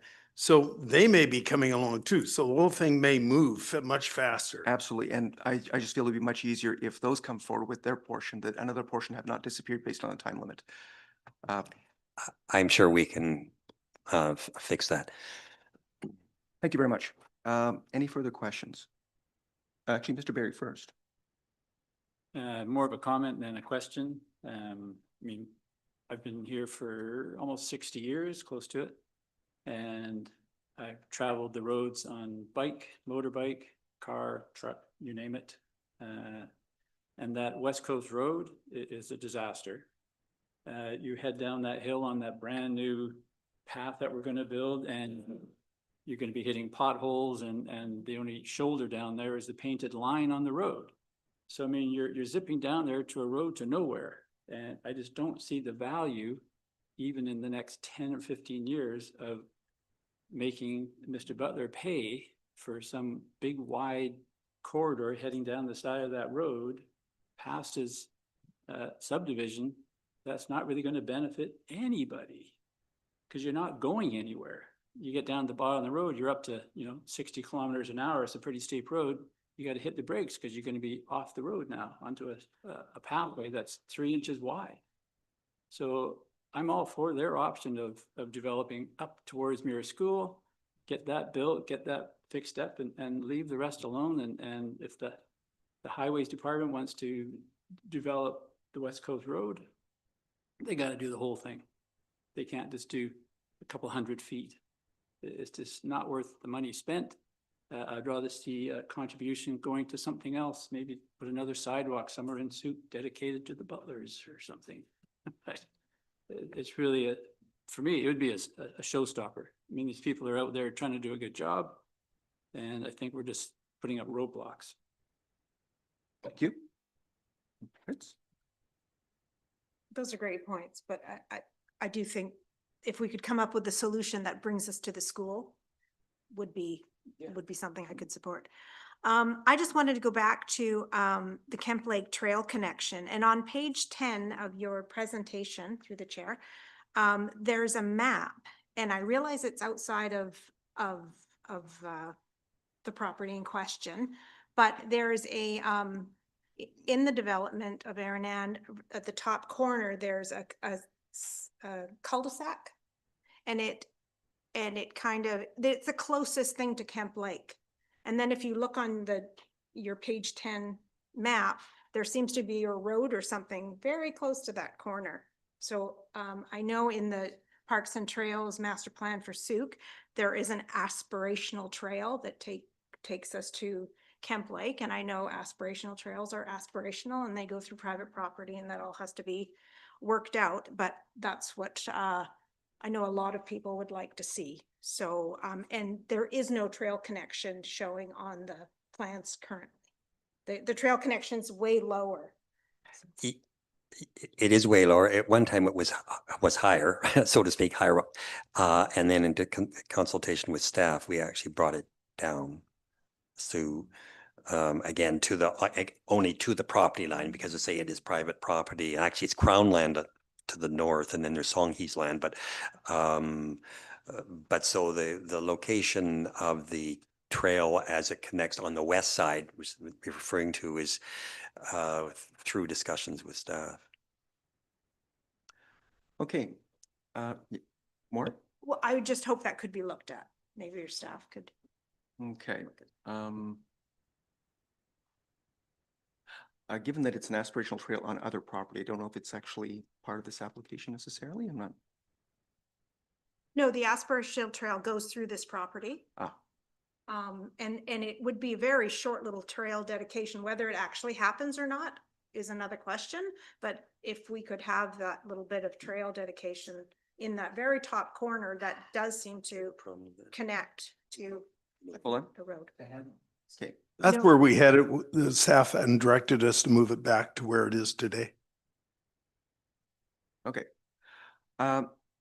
This is obviously a very complicated file. At this point in time, what I'd like to do is to break down the various recommendations that are in front of us. The first one is that the Land Use and Development Committee recommend that council give first, second, and third readings to zoning amendment bylaw number 935 600-115 2026 to amend zoning bylaw number 600 by rezoning a portion of the property legally described as Lot 2, Section 18 and 19, Sooke District Plan 46871, 7350 West Coast Road from rural residential RU2 to Aranan Estates Comprehensive Development Zone, CD16, as shown in Schedule A, Attachment 2, CD16 Zone. So, on that one part. Yeah, I don't. Okay. Okay, so moved by Councilor Beto, seconded by Councilor Bateman. Any further comments, discussion, or questions? No, seeing none, I'll ask the question. Any opposed? Seeing none, the motion passes unanimously. Thank you. Okay, here's where we have to start making choices. And that prior to adoption of the bylaw, a Section 219 covenant be registered on title to secure the phased delivery of statutory parkland dedication and open space trail and park amenities, infrastructure works, including emergency access and Highway 14 frontage improvements and affordable housing contributions generally in accordance with the phased development framework and staff directive of options. Now, what I see here is choice one, but there were different choices for different, like, there was an option to have flexibility on the 5 or 10%. How does this get captured in this recommendation? Because Through the chair, we're gonna put the options back on the screen. There was 3 options. One is 1.1, one is 1.2, and then 3.3. And each of those sections has option A or B, where 3.3 actually has options A, B, or C. Thank you. Yeah. That would be immensely helpful. Because right now it's all.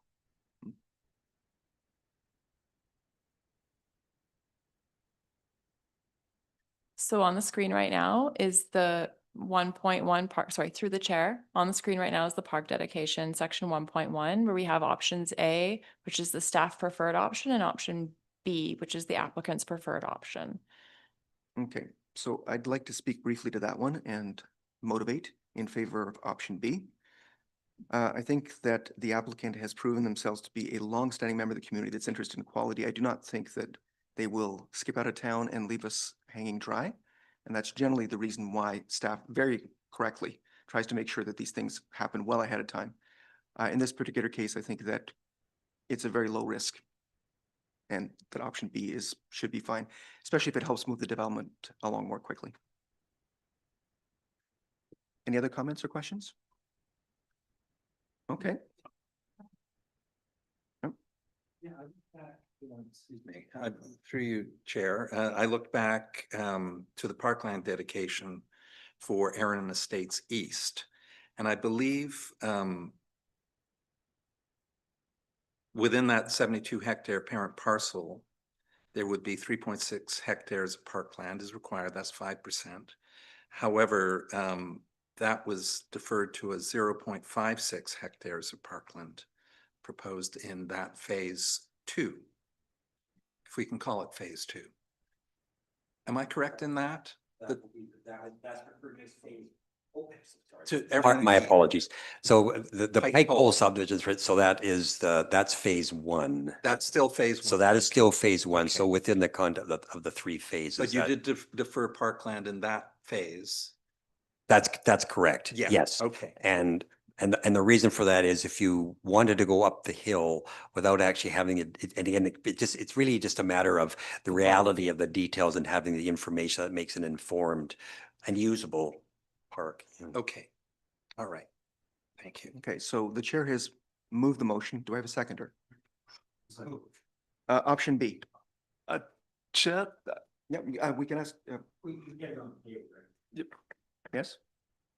I was just going to advise, in the procedure you're currently going through, which is on Robert's rules described as filling the blanks, no seconder is required for the creation of the blanks. It's only when you get to the final constructed motion at the end, once you've decided your options, as Ms. Matusi Thank has you so much. laid out. I don't the need a bullet seconder. points. I'm gonna go mad with power here. I just know I am. All right, no need for a seconder. Further questions or discussion, comments? Yes, and I'll, right next. You know, I'm going back to my Kemp Lake question. Would accepting either of these options, will there still be room for discussing trails, and are they now set and that's it? I think I can answer that. I believe that what's being talked about here is the flexibility in terms of the phased approach to introducing the parklands and making them finished. In terms of the specific location of trailheads and everything else, I believe that what we're looking at here with flexibility is flexibility. And so nothing is actually necessarily set in stone because what's being asked for here is flexibility. Does that? Yeah, I think in a nutshell, yes. Okay. Would staff agree with that? Through the chair, yes. So this will give them a little bit more flexibility in where the amount of parkland is. The trails plan, as shown on the phasing map that you're referencing, is a conceptual phasing map. That those trails could be relocated, they could be changing, and we just want the amount and the amenities to be provided per phase. And when they're happening? Okay, that's really what we're determining here. Any further questions or comments? Yes, thank you. Yeah, through the chair, I'm sort of leaning to option B as well, so in favor of your motion, only in the flexibility. The applicant's made a case that, you know, as this progresses, you're not really sure exactly what you're dealing with until you get there. As long as the overall 5% is achieved, and hopefully it's not, you know, places where nobody ever wants to go, which happens in some of these parks. But I would like to err on behalf of the applicant, because Aranan is a well done, better than most, I must say. And I think we have to have a little bit of faith, so I'll be backing option B. Okay, don't think that staff is in a position where they can afford faith or where they're allowed faith. Fortunately, we have a little more latitude. Okay. Seeing no more comments or questions, I'll call the questions. Any opposed? Seeing none, the motion carries. Thank you. Okay. So what do we have now? Next, fill in the blank, please. Nope, that's not it.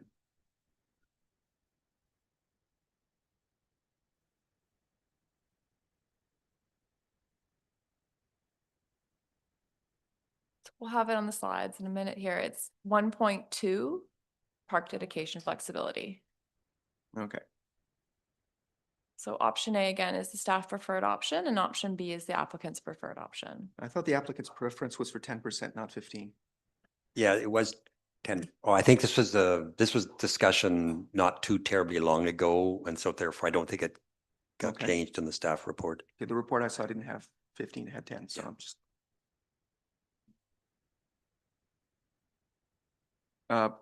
Could you elucidate? I believe staff is recommending a 5%, I'll call it flexibility, and we're asking for not 10. Okay. Could we, Somebody explain to me exactly what that means, please? okay, Yeah. staff, could I have a What's the what- difference? What does 5 or 10% mean? What does it actually mean in practice? Yeah, through the chair.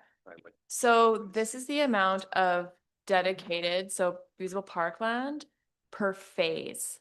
So this isn't the whole thing, this is per phase. So in phase one, if they could vary it by say 10%, that means they could do 30% of that parkland. They could move that around into another phase. So Which this is, doesn't actually adjust the total amount. it can't. We hit the 5% 5% is Yeah. written in stone. written in stone. Yeah, Okay. yeah. Does that clarify? So basically on the phases, the applicant could choose to provide, up to 10% less on phase 1, 2, 3, which I guess by phase 4 means up to 30% potentially. Yeah, I'm reading it like that, and I assume that's correct, is that, let's say for phase 1, 2, and 3, they don't dedicate it any parkland and they have to pick it up in the other phases. Is that how I understand it? No, not, they have to Okay, then provide I don't no less than understand 90% of the required amount for that particular phase. Mr. Chair? Yeah, please. Let me explain. This is not a development like Church Road where you have a flat area and you can tell right from the beginning that the lots are gonna be here and they're gonna be over there. This land, you may be walking along 20 feet and all of a sudden there's a great big gully underneath you and it's only maybe 30 feet wide. But then you gotta go down there and all of a sudden there's a rock over here. We don't know where the exact boundaries are going to be. This is Souk Hills, Souk, somebody might call it Souk Jungle. But the fact is that we're asking for flexibility, 10%, not 15, just so that when we got the subdivision done, and it might not be quite, it may be 10% more, it may be 10% less, but overall, we will meet the quotas by the time it's finished. It's just that this is tough going, guys. If you want to go out there with me and walk it, I will do it. That's all this is. Councilor Better, does that answer your question? Yeah, it does. At a 15%, which is now 10%, sort of threw me, but basically, it varies. They may not get the full 5% in that phase. Maybe it's only 4%. But yeah, okay, I'm okay with it now. Thanks. Does anyone have a preference for which option would someone like to make a motion on one of the options? I'll make a motion to go for option B. All right. And we don't need a seconder. Look at all the power you have. But Chair, just to be clear, that's option B at 10%, yes, which is what was At in the 10%. report. Yeah, that would be lovely if that was corrected. Thank you. Okay. Any further questions or comments on this particular item? Then I'll call the question. Oh, I assume we're buttering them up. Is this? no, at this point, it's just, this is not the stuff that's gonna kill us. All right, I'll call the question. Any opposed? Seeing none, the motion carries. Thank you. Okay. Moving on to transportation.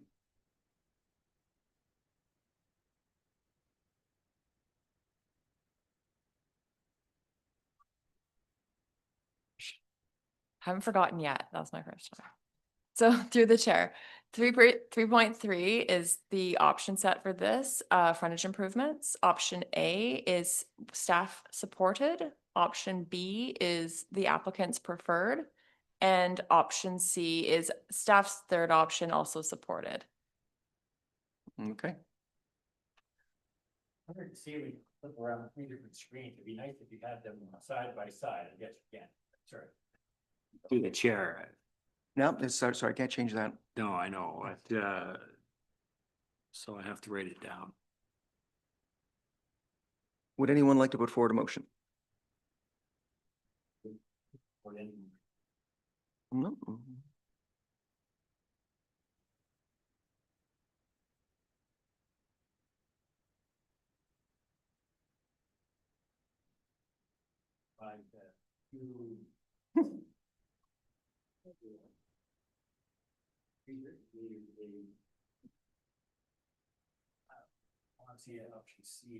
It's easier to see on your own screen on your computer. Mr. Chair, I could just maybe explain Please. the overview here. So the the first option is to go the full length from the west side of the property over to the, well, sorry, the first option is the full frontage from the west side to the school crosswalk along the highway at the full highway frontage improvement cross-section.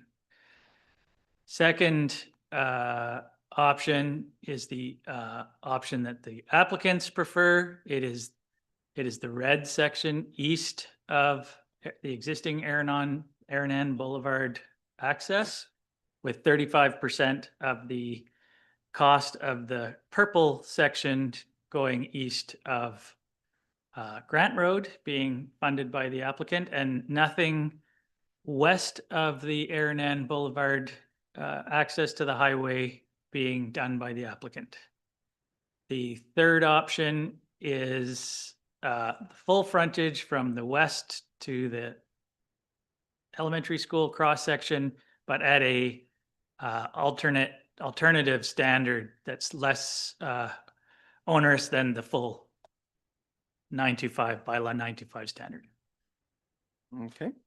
We make a motion for option 3. Okay, so we have option 3 on the table. Any comments or discussion?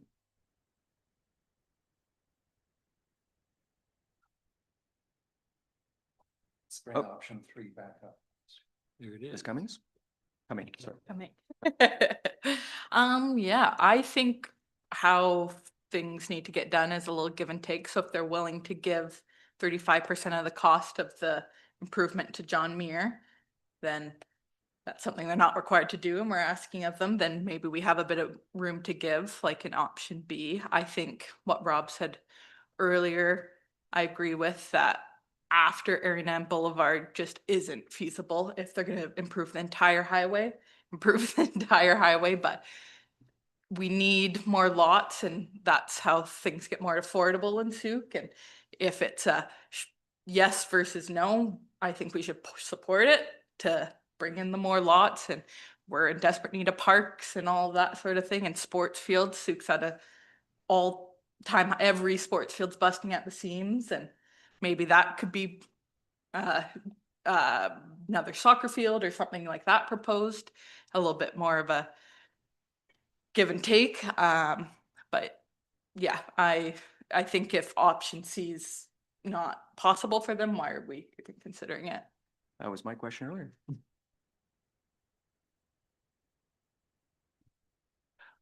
Further, yes. This is, thinking on the spot, but is there a fourth option?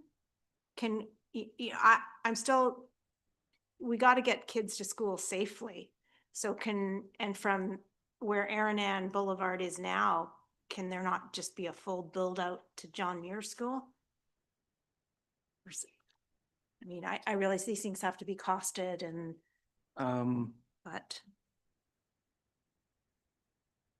Right now, after I think long negotiations, this is what we're being presented with. My understanding, based on some head nods and not much more, is that we might be able to do something about the 5-year time limit on the 35%. But more or less, I think these are the options in front of us. Is that okay? Okay, so no fourth option. I don't think we're here to discuss or to try and bang together a fourth option with this committee. Council may decide something different, yes. If there was a fourth option to be developed, it would probably be done with staff and the applicant, because we just don't have the background and the expertise to do that ourselves. Just. Yes. Through the chair, then can I make a motion for option B? We have a motion on the floor. The motion has to be defeated before we can move it to another option. Got it, sorry. Chair, actually, I apologize, but in this, so as I mentioned to you, in the Robert's Rules, filling the blank section, it is permissible to have multiple options on the floor simultaneously in order to discuss and weigh them against each other. Oh my. But then, of course, when it comes to voting, as soon as any one option receives a majority vote, that automatically defeats everything else on the floor because nothing else can be adopted. Take it away. We're finding out new things here today. Okay. I could be doing this, but I put forward the motion for option B. Okay, would you care to motivate for that? I think you have, but. still. Yeah, kind of just back to what I said, I think we need more lots in Souk to make everything more affordable. They've done a very good job up in Aranan, and I think we can give a little, if they're giving a little bit to help improve towards John Muir, which I agree, I think coming down Grant towards John Muir is where you see kids walking, they're heading to the sports fields, so, yeah, I motion for option B. Okay, Councilor Bettis, would you care to motivate for option C? No, I already did. I just want to speak against Okay, option please B. do. I find option B too choppy. You know, we have a transportation master plan where we are obligated through our master plan to make our streets safer, and Highway 14 is right now one of our streets. So, I mean, my understanding is there'd be no improvement in front of the sort of old Aranan, as you want to call it. And the only improvement will be from the entrance to Aranan now over to the school, in which 35% of that portion from Grant Road, they only get 35% of that. So, yeah, there you go. Yeah, no, I can't support that at all. Actually, based on your comments, I'd like to get some clarification from staff. Unless I got that wrong. Well, I'm not sure anymore. Sorry, it is reasonably complicated. What I read here is proposing alternate modified cross-section from intersection of Aranan to Grant. That's that first section. Right. With multi-use pathways, street lighting, street trees, ditch and boulevard, and so on and so forth. So just to clarify, Chair? Yeah, please. So that's right, the red section just east of the hatched line, that's from Aranan to Grant Road. Yeah. They're proposing an alternative, the sort of multi-use trail, which's got the bikes in, but they're not proposing to do the purple section, they're just providing a contribution Correct. towards Yeah. that. Yeah, I understand. 35, and they're not proposing to do any of this until 91 lots. Okay, so 131 lots. 131? 131. 131. Yeah, 131, yeah. Thank you. But does that include the hash? Sorry. Okay, so let me just, Go ahead.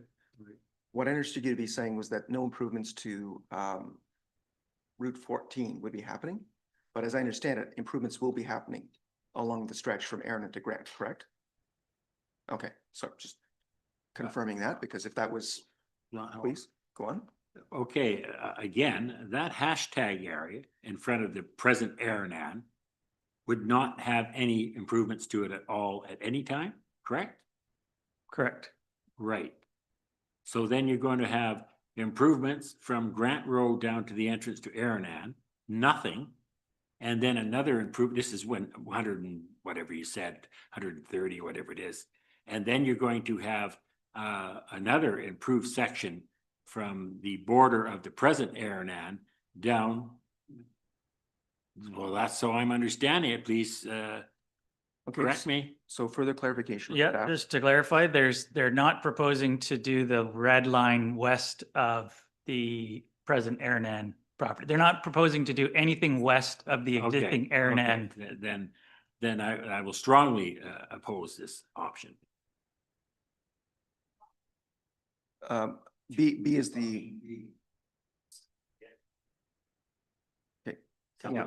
Bateman? So I'm looking here at the modified attachment 10, and option C does not talk about those to the west. It talks about from Aranan Boulevard to John Muir is option C, as I read it here. It's from the west end of the property, west edge of the existing edge. rezoned property to John Muir. It's the full frontage. That's option A. That's option A. Yeah. With the full 925 subdivision bylaw cross section, Right. which is a more expensive, larger Right. cross section. So the two options on the floor right now are B and C. Right. So the option C that Councillor Beddoes has moved does run from Aranan Boulevard to John Muir. No, it goes from John Muir right out to the west end of the property boundary. Well, It's on screen. I feel this almost should be deferred to council to discuss at some length. Well, the reason this committee exists is to Yeah, avoid we have that. to make a decision. At the very least, this committee can provide a recommendation to council. Council is not beholden to follow the recommendations. Yeah. So I have a couple of questions here. So option C is 3.15 million. Let's just stick with these numbers. You're saying option B is 800. Staff's report, yeah. Right, staff numbers here. Is there this is a negotiation, of course, and it's a rezoning. Hence, staff have come through with the, as is their responsibility to the community, to come through with the biggest asks possible, from 10,000 per door initially to options A and C. My question is, are you prepared to up your game, take it to 50% of the, yeah. Not sure this is The venue. normally doing this, The but door. This is not the right place. will I have to fit What, 50% Yeah. of which? to the school? To the school, yeah, we'll do that if you accept the rest of it over here. If you accept our development over from here to there, we'll pay 50%. I would actually be interested in finding out from Councillor Beddoes what would actually satisfy you. Option 3 to me was the best thing. I mean, I go back to a transportation master plan. And the obligation of the developer is also, it's not just their development, but it's the streetscape. And Highway 14 is the streetscape. And I would like to see something down that whole side of the road. It doesn't have to be the option A with a full blown out thing. I mean, I think that's overkill and it's unrealistic. But I would like something there, and that dotted line, I'd like that filled in, and this goes into our overall conception for our community. I understand the logic behind, you know, a road that goes nowhere, but you got to start somewhere, and that's the whole idea of having this streetscape down to there, and then whatever happens beyond there, who knows? In 15 years, that could be Seward. I don't know. But right now, and you know, there'll be no new OCP, different containment thing. So no, I think you know, I go back to another fellow colleague of mine that isn't here, and he said the developers should be paying for this infrastructure, and that's infrastructure. And I agree. I don't need the full blown out boulevards and double lanes and stuff like that, but there needs to be a pathway and a bike lane down there. Simple as that. So I won't support that. You know, if this was just a few bucks, but it still wouldn't make sense, but it wouldn't be an issue to fight over because of the cost. But, you know, you're dealing with bedrock there, Al, major amounts of bedrock, and it's not like you can just spread on another bit of gravel and lay some concrete. We got huge bedrock and water issues and everything else. The $3 million they're talking about could easily be 4.5. More, you know. And I would just echo that. I realize that you're in a motion, and so this is probably not normally protocol, but it is just the fact that when you look at the extent of the work, even for the alternate phase, which will require all the hydro poles will have to move, likely would have to be culverted because there is a ditch on the north side of the highway going down the hill. There is an awful lot of rock, and if you look at even the alternate section, there is a boulevard. And then there is a 2.5 meter bike. So you're a long way away from, for example, the current shoulder. So the cost of that infrastructure, just even moving the hydro poles, will be likely a lot. And so again, it's really just when you think about typical developments and in terms of providing amenities, they typically come off an existing road, and then you have your subdivision and amenities. It could be park space, it could be playground space. You aren't typically providing improvements. Sometimes it might be sewer improvements, which Mr. Butler already has paid for, but typically doing like road improvements effectively off-site. Admittedly, it does touch lot 2 does touch the road right away. But it is, in my view, and all my experience of 45 years of doing this, it's unusual to be actually including doing highway improvements when the actual development is entirely offset from it. Okay, I'm gonna offer a third option. We've got, it's not gonna be A.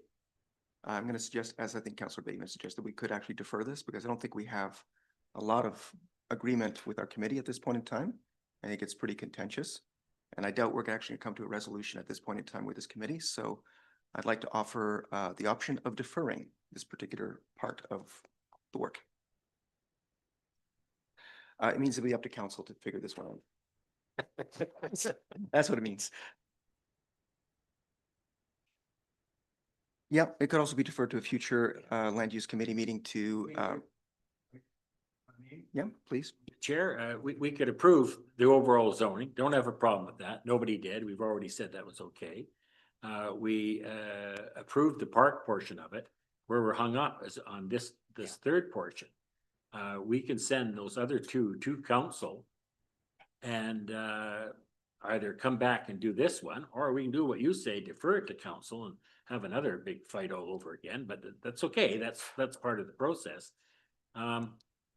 Yeah, I'm just trying to think a way out of this because, again, I'm well aware that this committee is just a recommending body, and somewhere down the line, it's going to be up to at least some of us in this room to make this decision.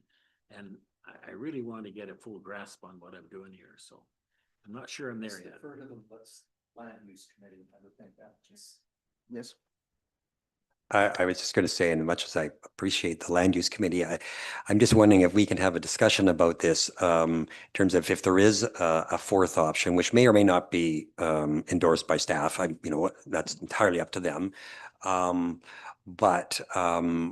again, with respect to Councillor Beddoes, that rather deferring it for a month and coming back, I'm just wondering if we could perhaps make a presentation and submit a letter in advance of what could be a possible fourth option, recognizing what the council members have said. And so just in kind of, without trying to overstep ourselves on the one hand, on the other hand, in the interest of time, I'm just wondering if we could perhaps do that and go forward to council with a fourth option. Strictly speaking, and I'm only one of the 3 members that are here, I would absolutely appreciate you working either with staff or independently on any options that could potentially be palatable. Yeah. And more easily get the support of most of council. Okay, thank you. Sorry? Yes. Thank you, Chair. I just wanted to flag essentially where you were procedurally as the committee were discussing a number of possibilities about how things could work. So at this point, you have voted that the committee recommend council give first, second and third reading, and you are currently constructing a recommendation that you have not yet moved, seconded or voted on about recommendations for the conditions to be included in the covenant. Yes. So at this point, you've reached a consensus on what the 1.1 and 1.2 conditions in the covenant. So you have 3 options on the floor for the 1.3 covenant. Yes, and we're still lacking the affordable housing component, I believe. Sorry? We're still lacking a recommendation on the affordable housing component. Is that not part of it? No? No. Oh, how about that? Right. There were the 3 blanks that you were looking to fill, and so far you've inserted condition B from 1.1, the 10% from 1.2, and you have the 3 options on the floor, that being C, B, and removal altogether for the option that you're currently considering. It would be entirely possible for this committee, if you're unable to reach a consensus on options C or B, to send the recommendation to council without the final condition, and council can still insert that. And if there have been further discussions with the proponent prior to that meeting, then council might be in a better place to make that decision at that meeting. Thank you very much. Okay, so right now, as Mr. Lois has described, we have we've got the first 2 pieces sorted out, and we're looking at deferring the third piece to council. Any further comments? Any opposed?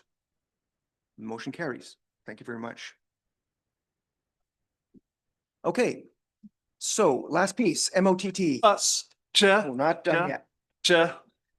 So, Yeah. so now on that recommendation, the committee has now created the recommendation on the covenants.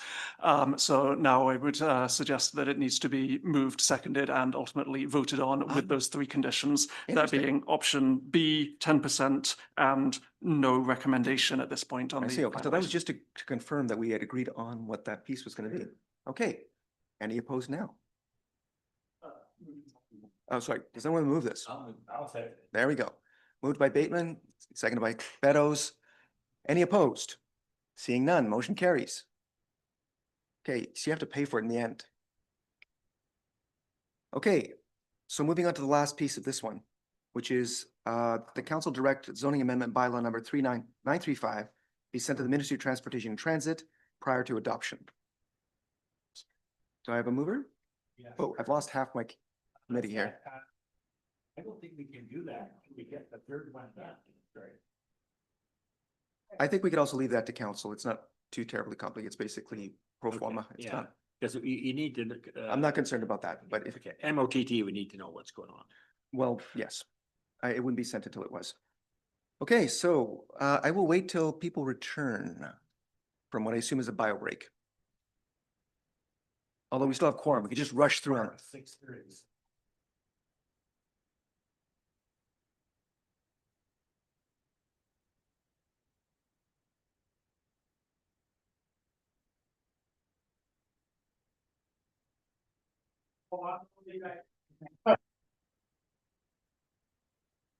Sorry, Chair, just checking. Are we on a break? Because we have quorum.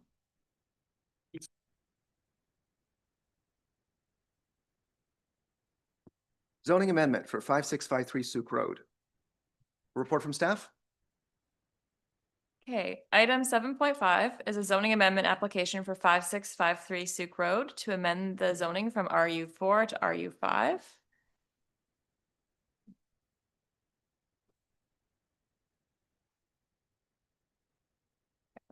The property is approximately 1.2 hectares in area and is located within the Gateway Residential Land Use designation of the OCP. The site is accessed via Souk Road. The southern portion of the property borders the marine foreshore. The site has been largely cleared with limited remaining vegetation, no identified watercourses or wetlands. Surrounding land uses consist primarily of rural residential development and parkland. The property is not connected to municipal sewer or storm infrastructure. The applicant is requesting an amendment to zoning bylaw 600 to rezone the subject property from the rural residential RU4 to neighborhood rural residential RU5 to accommodate subdivision. The zoning amendment would allow for the increased subdivision potential through smaller lot sizes while maintaining the rural residential character. The owner's intent is to subdivide the property for up to 5 residential lots, subject to compliance with district bylaws, provincial regulations, and the Land Title Act. The rezoning application has been reviewed concurrently with preliminary considerations for subdivision, although no subdivision approval is being sought at this stage. The proposal will be further reviewed through the development permit process for adherence to applicable guidelines that consider site design and building placement through a subdivision development permit. The proposed zoning amendment seeks to rezone the property to RU5. Both the RU4 and RU5 zones support large lot residential developments without access to sanitary services. As the minimum parcel size for subdivision is 2,500 square meters within the RU5 zone, the property could be subdivided beyond what is permitted in the current zone. The subject property is the designated gateway residential under OCP bylaw number 800. The proposed rezoning to RU5 aligns with section 3.5 by enabling low-density residential infill through subdivision, a typology and scale that is supported by the gateway residential OCP designation. The use of a shared common access is consistent with the gateway residential policy objectives related to safety, access, and efficiency. The proposed rezoning facilitates low-density residential housing consistent with the housing policies of the OCP. The rezoning supports OCP housing objectives tied to rural residential development without introducing urban scale density or forms that might be incompatible with the surrounding area. The proposal aligns with housing policies by also contributing to the Housing Reserve Fund through bylaw number 9259. The owners have agreed to contribute $3,000 per lot towards the Housing Reserve Fund, a condition that will be secured within section 219 covenant. Staff recommend that the Land Use and Development Committee recommend that council give first, second, and third reading to the proposed zoning amendment bylaw to rezone the subject property from RU4 to RU5 as it aligns with the gateway residential designation of the OCP, supports modest rural residential infill development along key transportation corridors, and ensures environmental protection through covenant registration, allows for detailing servicing access and lot layout issues to be addressed through the subdivision stage. Staff's recommendation to LUDC is that LUDC recommend that council give first, second, and third reading to zoning amendment bylaw number 934 to amend the zoning bylaw number 600 by rezoning 5653 Souk Road from rural residential RU4 to neighborhood rural residential RU5, and that prior to adoption of the bylaw, a section 219 covenant is registered on title to secure requirements related to servicing and protecting the foreshore area, and that council direct the zoning amendment bylaw 934 to proceed to adoption following approval by the Ministry of Transportation and Transit. Thank you very much. Okay, so any questions? And let's keep them brief. Just very briefly through the chair, is this the old Shepherd's property, Ken Shepherd's? No, Shepherd Way. It's to the left of that, eh? Yeah. Okay. All right, I was just interested because I knew Through that the- property. Yeah. Oh, that's fine, yeah. Your microphone isn't on. Will you use this chair? Yeah. Al, turn your mic on. Yeah. So it's not the old Shepherd's property then, is it? No, it's not. Thank you. That's the When, thing. when you say the old Shepherd's property, you Ken Shepherd mean, used to. Dr. Malcolm used to live there. I don't know Ken Shepherd. I know there's Shepherd's Way that's a 5-lot development All right. similar to this that was done 10 years ago, and there's a lot or two in between us. Okay. So Okay. I wasn't there's quite sure other, of that. there's other developments very I'm similar. familiar with Yeah. the area quite well, so, okay, no, I don't have a lot of problems with what you're doing. Okay, so at this point in time, I'm going to assume that when staff read out the recommendation, it's been read out. Is that? Yeah, well, I won't ignore your questions, promise. Council Beddoes, would you be willing to make the motion? Yeah, I'll make the motion. Because it's sort of what I was A, hearing, B, but and not C, quite. all of them. Okay, is anyone willing to second that? Thank you very much. Council Bateman. Yeah, so we received a letter. You're Mr. Collard, I take it? Yes, Yes, we received a letter today from you. yes. Indicating that you were in stream prior to our official Yes. community plan being adopted. Well, I've Can I ask staff? I Sure. just want to ask staff, is that in fact the case? And yeah, this was an in-stream development. Is the current OCP being applied to this property? Yeah, through the chair. There's a section in the LGA, it's section 478, that doesn't allow us to acknowledge, like, to consider even in-stream applications with the current or the old OCP. As soon as it's adopted, we apply the OCP rules to the proposal, to the application. In Mr. Colliard's case, he had applied for a subdivision as well. So the actual development permit will be looked at through and it's because the subdivision's tied to it, will be looked at through the old OCP, but the zoning has to go through the new OCP. Okay. All right. So just to clarify, and thanks, Lauren, because she got back to me this morning on that.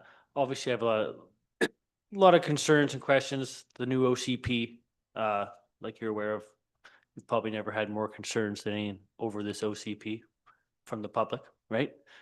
So just want to clarify what you're saying there.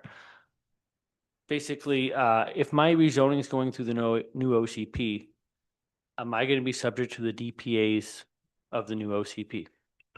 I can respond to that. So the section 511 of the LGA does grandfather you to the old DP requirements, right? So that's for 1 year. But you can have the choice to accept the new development permit area guidelines as well. So that choice would be yours to make. Okay. Do I want to? You might. That's your question. That's a question for you. Depending on depending on whether or not your development falls under some of the exemptions, you could save yourself a lot of hassle. It's probably worth finding out whether or not it's worth making a choice. Oh, by opting into the new DPAs? Yeah. All right. because by opting to the new deviate, you also opt in for the new exemptions. Well, I guess I'll have that I option. don't think you have to make a choice before you you get the Yeah. information, but it makes it easier. for And you. that was kind of my question. I wasn't sure if I had to make that choice now. What was going on? I'm not I believe you I'm not a can, large developer. This is just believe something you can good. inform yourself and then make whatever choice makes it easier for you. Yeah, there you go.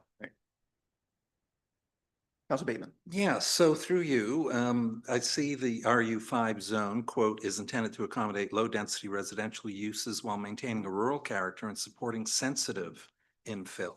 So this property has been clear-cut ahead of rezoning. How do we define sensitive infill? Is that a definition within the OCP? Within the previous OCP or In the this new current? OCP? Yeah, What that's- is sensitive infill by your definition? By my definition, I would say sensitive infill would be something that respects the neighborhood character and surrounding environment. So basically, not substantially modifying the character of the neighborhood in which subdivision is occurring. And unlike many municipalities, we do not have any restrictions on land clearances prior to rezoning. Well, actually, under the previous OCP current practice, I mean, it is ambiguous exactly how we achieve that. So where today, if there's a clear cutting occurring on a property, especially near the foreshore, then we would take precautionary measures there and require a development permit for that work to occur. Previously, though, that just wasn't standard practice. There was no foreshore development permit area. And I believe also agriculture is a permitted use there, which includes silviculture as well. So tree harvesting. Yes. Okay. And just a quick question through the applicant.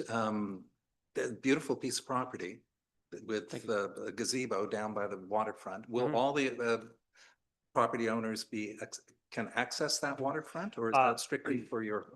The way we have it designed right now is the top two lots at the north, they would not have access, but the bottom three lots would all have their own access to the foreshore. And their access to a common strata road, as are the top two lots. So, okay, yeah. Thank you. Okay, Thank you, at this Mr. point in time, if there are no more questions, I'm going to call the question because any opposed? Seeing unopposed, the motion carries. Congratulations. Thank you. Okay, I'd like a motion to adjourn. Anybody? Yeah. Woo! Coming. And Meadows. Any opposed? Seeing none, motion carries. All right.